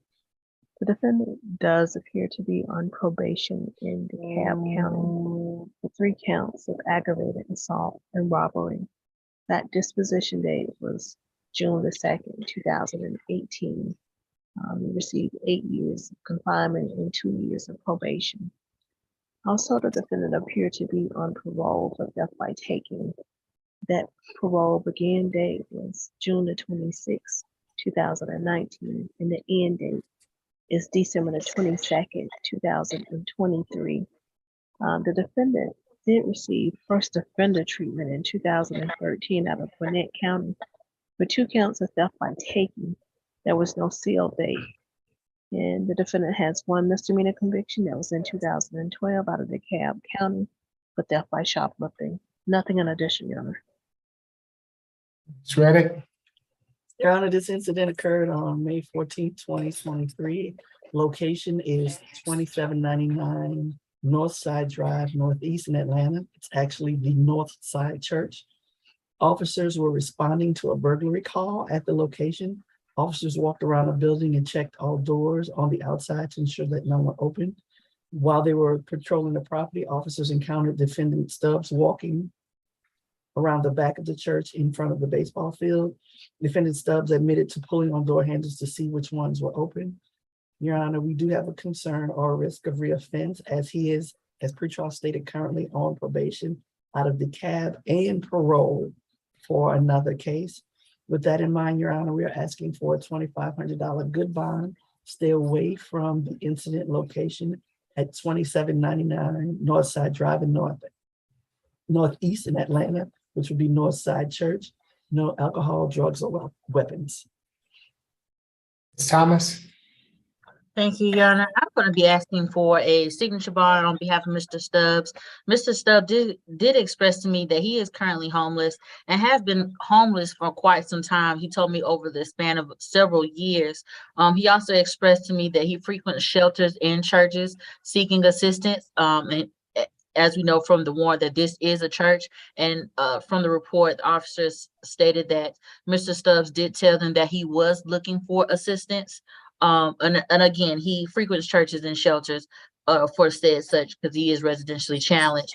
Mr. Stubbs is 30 years of age. He has been a Georgia resident all of his life.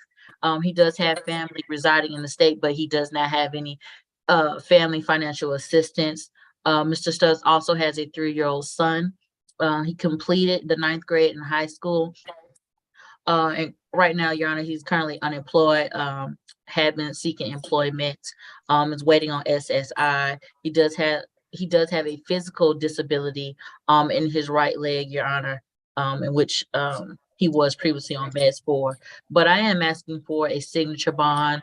In addition, Mr. Stubbs does have a parole violation hold, keeping him into custody, but given his lack of finances, and that this is a nonviolent offense, Your Honor, I am asking for a signature bond, at least to be released to his parole violation hold. Okay. $2,000 signature bond through the jail. I'd also like for him to have a social worker visit Ms. Thomas so that we can see if we can assist him with housing. Stay away from Northside Church at 2799 Northside Drive, and no drugs, alcohol, or weapons while out on bond. Thank you. Good luck to you, Mr. Stubbs. You're welcome. Judge, can you please repeat the bond amount? $2,000 signature bond through the jail. Thank you. You're welcome. Position 7, Cosme.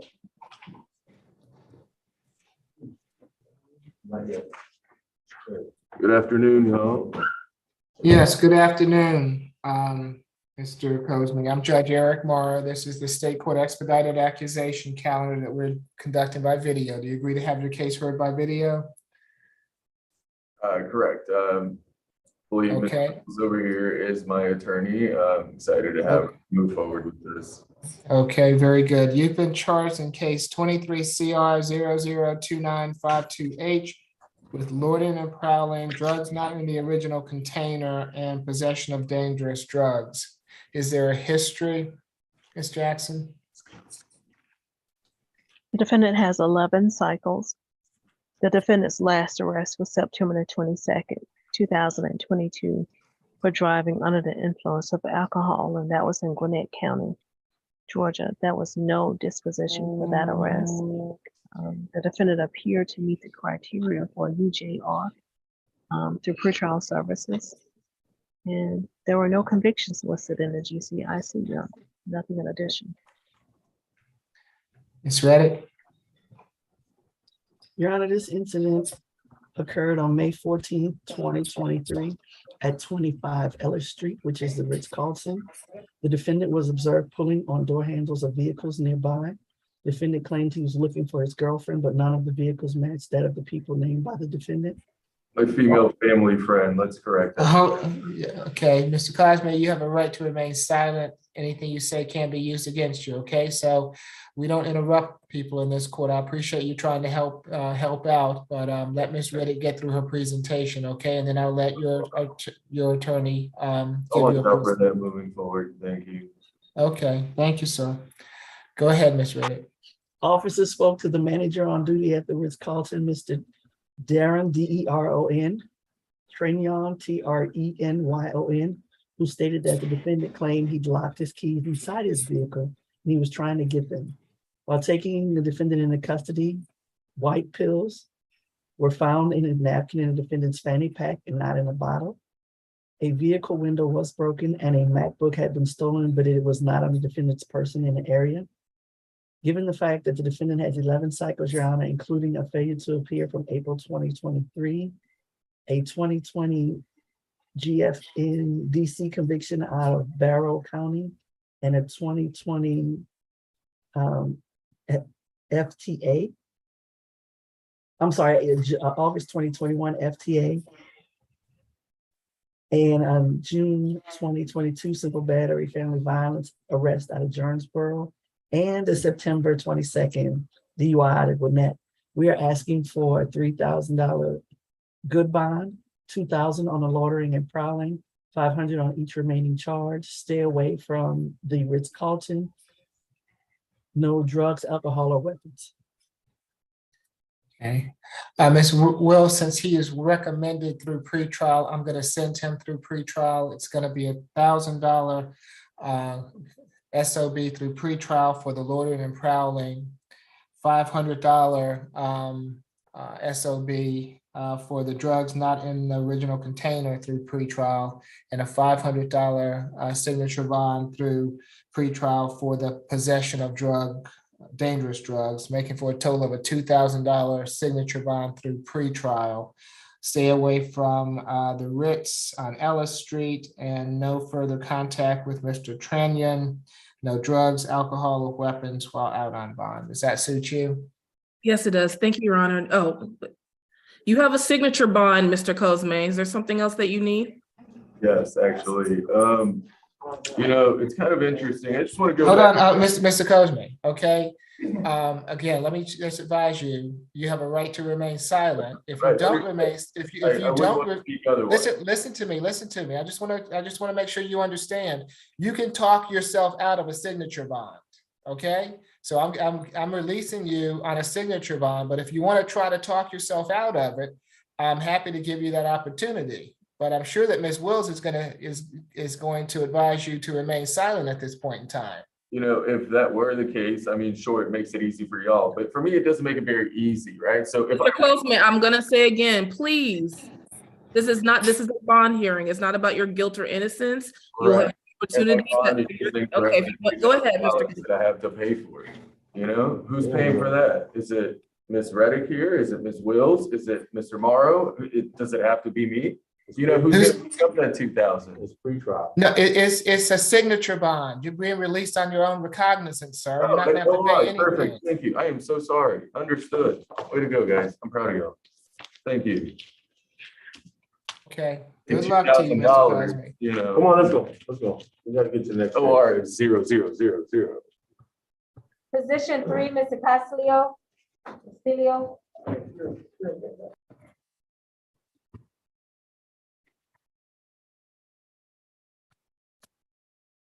And he is in need of an interpreter, is that correct? Yes, sir. Yes, Your Honor. Good afternoon, Mr. Morales. I'm Judge Eric Morrow. This is the state court expedited accusation calendar that we're conducting by video. Do you agree to have your case heard by video? Buenas tardes, señor Morales. Esta es la lista de causas de estado estatales de trámite rápido y lo estamos haciendo por medio de teleaudiencia. ¿Está de acuerdo con que tratemos su caso en esta manera? Sí. Yes. You have been charged with DUI, less safe, failure to obey signs or control devices, and expired or no license on person. Señor, usted ha sido acusado de manejar incapacitado por los efectos del alcohol, por incumplimiento de señales o aparatos de tránsito y por tener una licencia vencida o falta de licencia. Is there a history? Hay antecedentes. Ms. Jackson? The defendant has 6 cycles. The defendant's last arrest was September the 15th, 2018 for a DUI and driving while license suspended or revoked, and that was in Cherokee County, Georgia. El acusado tiene 6 ciclos. El último arresto fue el 15 de septiembre del 2018 por manejar bajo los efectos del alcohol y manejar sin licencia, y esto ocurrió en el condado de Cherokee. The defendant does appear to meet the criteria for UJR through pretrial services. El acusado parece cumplir los requisitos para recibir una fianza bajo firma a través de los servicios previos al juicio. Defendant does have 1 prior felony conviction that was in 2001 for theft by shoplifting. El acusado tiene un delito mayor ocurrido en el año 2001 por ratería de tiendas. And 1 misdemeanor conviction that was in 2015 out of Cherokee County for DUI.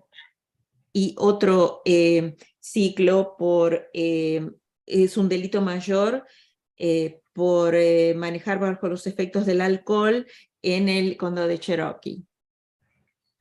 Ms. Jackson, was the 2018 DUI a conviction? It was not listed in the GCIC, Your Honor. There was no disposition. Okay, thank you. Ms. Reddick? Your Honor, this incident occurred on May 14th, 2023 at approximately 10:35 p.m. on Georgia Highway 140/Georgia Highway 92. I'm sorry, Georgia Highway?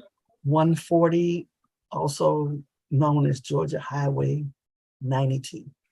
Thank you. Este incidente ocurrió el 14 de mayo del 2023, aproximadamente a las 10:35 en la autopista de Georgia 140 y también conocida como la autopista de Georgia 92.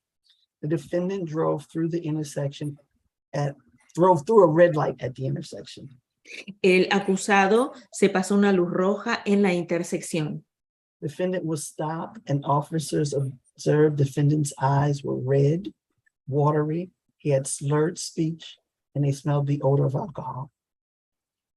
Los oficiales observaron que los ojos del acusado estaban rojos, vidriosos, y él balbuceaba, y también él olía alcohol. When the defendant got out of the vehicle, he was swaying, and his FST indicated impairment. El acusado al salir del automóvil tambaleaba y el análisis que se le hizo determinó que él estaba alcoholizado. Your Honor, the information we have is that the 2018 DUI was in fact null pros out in Cherokee County, but he still does have the 2015 DUI conviction. Nosotros quería decirle que la información del año 2018, ese caso no fue procesado en el condado de Cherokee, pero sí está pendiente el del caso 2015. Your Honor, our recommendation for bond is $5,000 good bond, $4,000 of it on the DUI, $500 on each of the additional charges, no driving, no alcohol, drugs, or weapons. Nuestra recomendación, su señoría, es de $5,000, una fianza bajo firma por el primer cargo.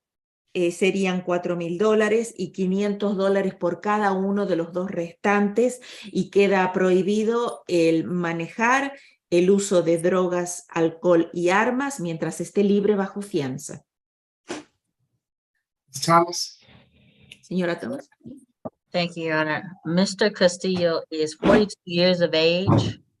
El señor Castillo tiene 42 años. He has been a Georgia resident for the past 23 years. Él ha sido un residente del estado de Georgia por los últimos 23 años. He is married with 4 children, a 20-year-old son and 3 stepdaughters. Él está casado y tiene 4 hijos, un hijo de 21 años y 3 hijastras. He is also gainfully employed doing tree cutting, and he's been doing that for the past 4 years. Él también tiene un empleo remunerado en el corte de árboles y ha estado haciendo esto por los últimos 4 años. Your Honor, despite Mr. Castillo's limited history, we would still be asking for a signature bond. A pesar de los antecedentes limitados que él tiene, pedimos una firma bajo fianza. But if the court is not inclined, then a reasonable bond of no more than $2,000 on the DUI and $500 on the remaining 2 charges.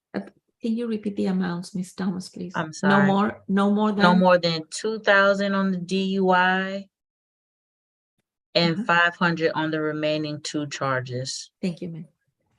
Por eso no pedimos que si el juez no tiene la inclinación de otorgarle una fianza bajo firma, que la fianza no sea mayor de $2,000 por el cargo de manejar bajo los efectos del alcohol y $500 por cada uno de los otros 2 cargos. Nothing further. Nada más. For the DUI, it's going to be $1,000 good bond. $1,000 good bond for the DUI, $250 good bond for the failure to obey signs, $750 good bond for the expired or no license, makes for a total of a $2,000 good bond, no driving without a valid license, and no drugs, alcohol, or weapons. La fianza para el cargo de manejar incapacitado por los efectos del alcohol será de $1,000 de fianza bajo firma por incumplimiento de señales o aparatos de tránsito, una fianza de $250, y por el tercer cargo $750 por manejar con licencia vencida o falta de licencia. Queda prohibido el manejar y el uso de drogas, alcohol y armas mientras esté libre bajo fianza. He has a question, Ms. Thomas. ¿Quiere hacer una pregunta? Mr. Castillo, if you have any questions about your bonds, you can give me a call once court concludes. Señor, si usted tiene alguna pregunta acerca de la fianza, usted me puede hacer una llamada una vez que la audiencia termine. Otherwise, it's in your best interest to remain silent. De otra manera, es en mejor interés suyo que permanezca en silencio. Solamente una pregunta. Just one question. No entiendo el bond sign, el firmar el bond. I don't understand the signature bond. Well, he's getting a surety bond, so he's not getting a signature bond, he's getting a surety bond. Señor, usted va a recibir una fianza bajo garantía, no bajo firma. Okay. Okay. Muchas gracias. Thank you very much. You're welcome. Position 12, Hernandez. Hernández, posición 12, perdón. Good afternoon, Mr. Hernandez Florentino. I'm Judge Eric Morrow. This is the state court expedited accusation calendar that we're conducting by video. Do you agree to have your case heard by video? Buenas tardes, señor Hernández Florentino. Yo soy el juez Morrow y estamos llevando a cabo la audiencia de casos estatales de trámite rápido a través de video. ¿Está de acuerdo con que continuemos de esta manera? Yes. You have been charged with battery family violence. Usted tiene un cargo de golpes y lesiones, violencia familiar. Is there a history, Ms. Jackson? ¿Hay antecedentes, señora Jackson? The defendant has 2 cycles. The defendant's last arrest was December the 19th, 2021, with the Sandy Springs Police Department for simple battery family violence. One moment, please. El acusado tiene 2 ciclos. El último arresto ocurrió el 19 de diciembre del 2021 en Sandy Springs con un cargo de golpes y lesiones simples, violencia familiar. That case appeared to be still pending. That case number is 21 CR 007716 and the letter Y. El caso parece estar todavía pendiente y el número de ese caso es 21 CR 007716Y. Nothing in addition, Your Honor. Nada más, señoría. Yes, Mr. Young. Yes, Your Honor. This incident occurred on February 27, 2023 at 201 Northwood Drive, apartment BB2 in Sandy Springs, Georgia. Este caso ocurrió el 27 de febrero del 2023 en el 201 de Northwood Drive. El número del departamento es BB2 en Roswell, Georgia. The victim in the case is Alberta Beltran Elaric. La víctima en el caso es Alberta Beltrán Elaric. On that day, law enforcement spoke with the victim. En ese día, la policía habló con la víctima.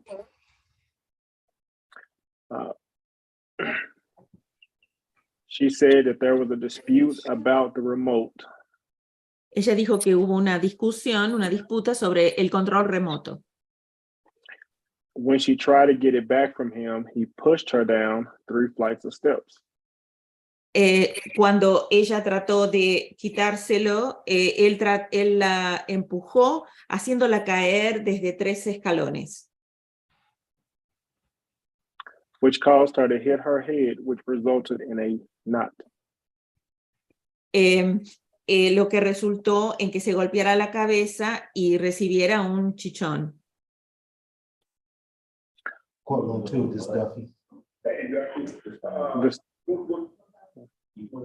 The state does have some concerns, risk of reoffense, given that the accused has a previous simple battery family violence.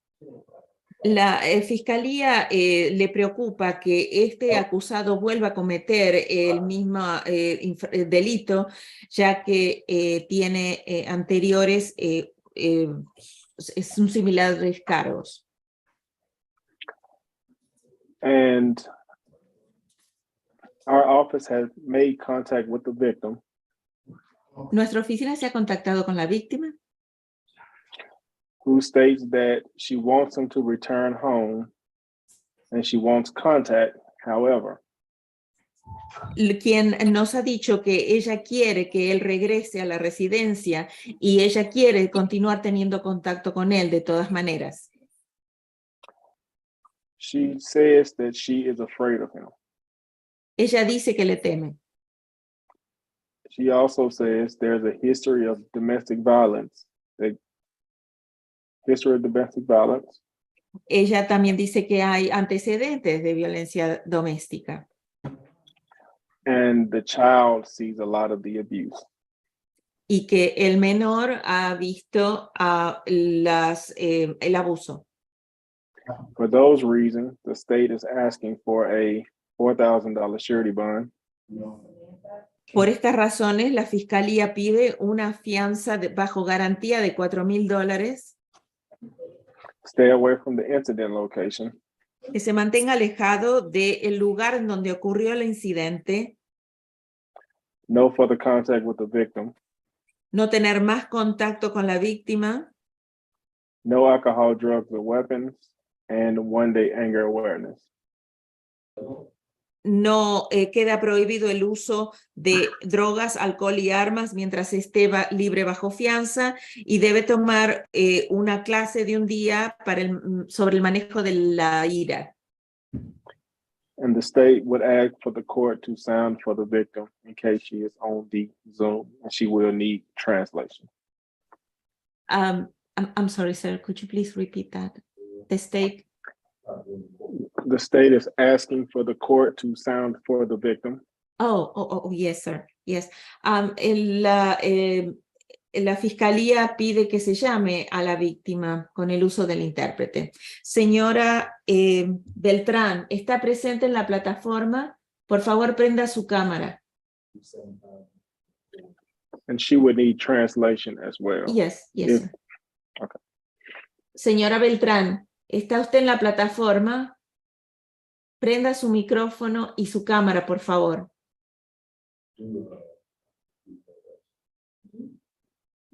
And that's all from the state. Eso es todo de parte de la fiscalía. Ms. Wells? Señora Wells? My client is 42 years old and he has resided in the state of Georgia for the past 8 years. Mi cliente tiene 42 años y ha residido en el estado de Georgia por 8 años. Both he and his wife are unemployed at this time, and he is actively looking for work and employment. Él y su esposa en este momento son desempleados y está activamente buscando trabajo.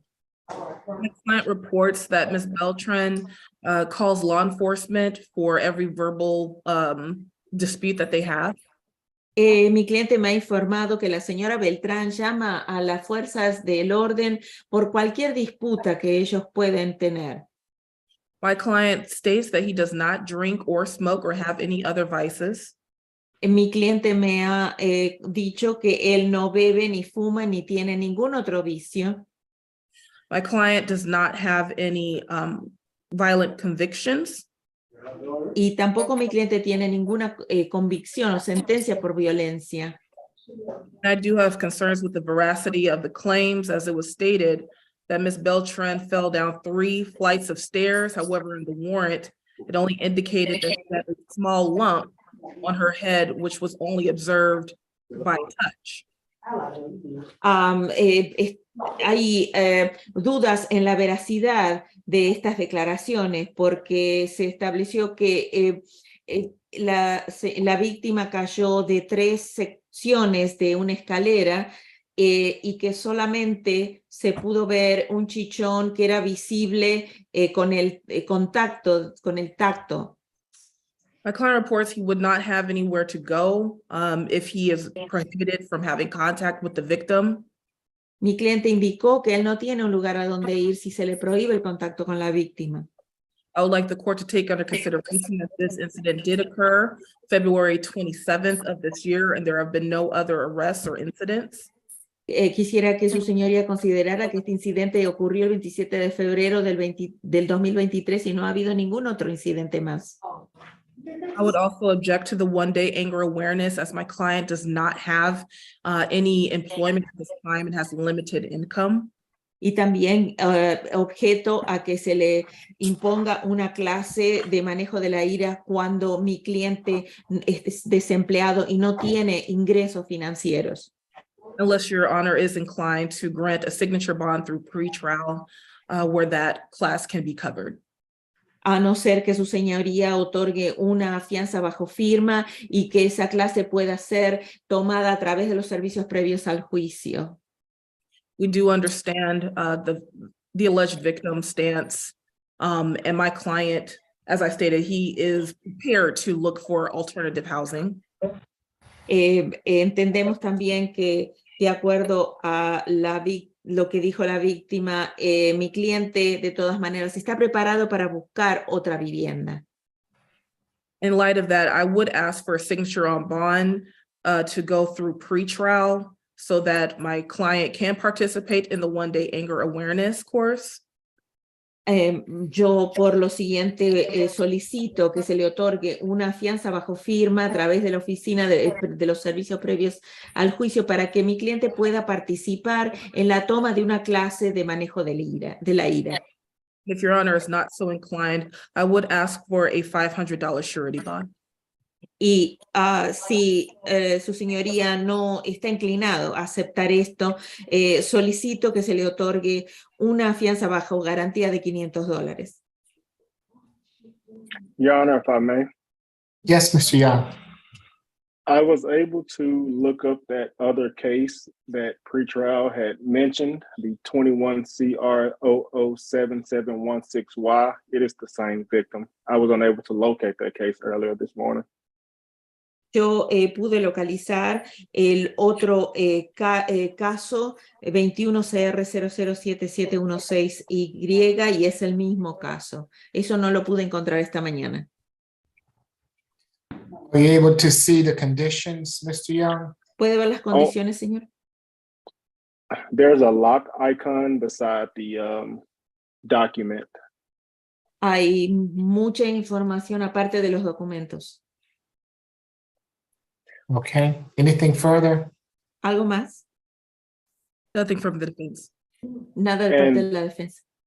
Briefly from the state, in that case, the accused bit the victim, causing her to bleed. De parte de la fiscalía, brevemente, en ese caso, el acusado mordió a la víctima causándole hemorragia. Grabbed her hair and hit her in the face. And that was from what the child said.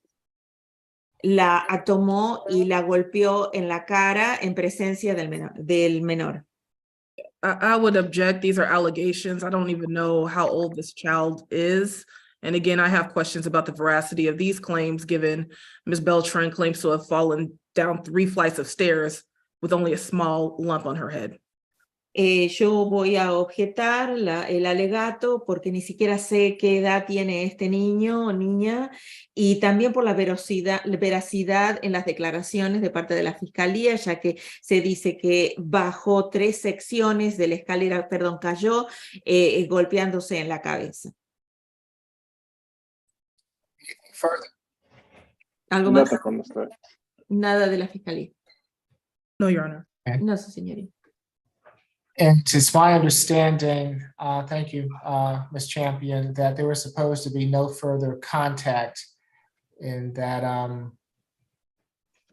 21 CR 007716Y case. Si entiendo bien, no había, el contacto entre ellos estaba prohibido en el caso 21 CR 007716Y. As such, it's going to be a $2,000 good bond. Entonces será una fianza de $2,000 bajo garantía. No further contact with the alleged victim, Miss Alberta, I think it's Beltran. Y no más contacto de ningún tipo con la víctima, la señora Alberta Beltrán. Stay away from the 201 Northwood Drive address. Mantenerse alejado de la dirección del 201 Norwood Drive. One-time police escort to retrieve any belongings. Puede ir en solo una ocasión escoltado por un oficial de policía para sacar todas sus pertenencias personales. Third-party transfer of any minor children that they share. El transporte de una tercera persona para visitar a algún hijo menor que puedan tener. No drugs, alcohol, or weapons while out on bond. Y queda prohibido el uso de drogas, alcohol y arma mientras esté libre bajo fianza. Good luck to you, sir. Buena suerte, señor. Thank you. All right, we're completed here in courtroom 2, Judge. All right, thank you. We appreciate it. You have a good rest of your day. Thank you. You do the same. Be safe. Thank you. Thank you, Madam Interpreter. We appreciate You're welcome, Ms. sir. Chancy. Have a good evening. As sir. always, you too. Thank you. My pleasure. Ms. Champion, whenever you're ready. Okay, position number 1 is a total of $1,000 pretrial bond per judge, reset further notice. Position number 2 is a total of a $1,500 good bond, reset SAP 530. Position number 3 is a total of a $2,000 good bond, reset SAP 530. Position number 4 is a $3,000 pretrial bond per judge, reset further notice. Position number 5 is a total of a $2,000 sign-up bond through the jail, reset further notice.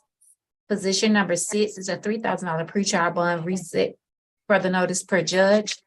Position number 7 is a total of a $2,000 pretrial bond, reset further notice. Position number 8 is a $15,000 good bond. It's going to be reset to the SAP composite calendar June 1st. Position number 9 is a $5,000 sign-on bond through the jail, reset further notice. Position number 10 is a total of a $1,000 good bond, reset SAP 530. Position number 11 is a $20,000 good bond, reset SAP 530. Position number 12 is a $2,000 good bond, reset SAP 530. Position number 13 is a total of a $2,000 good bond, reset SAP competency June 1st.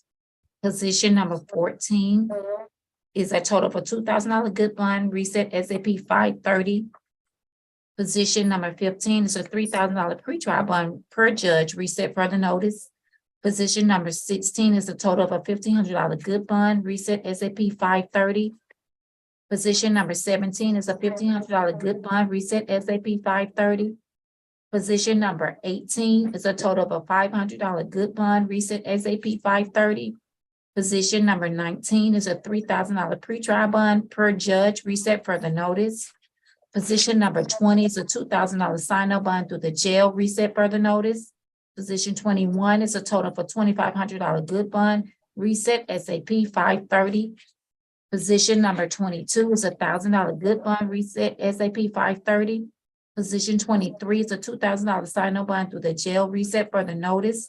And position 24 is a $3,000 pretrial bond per judge, reset further notice. Any questions?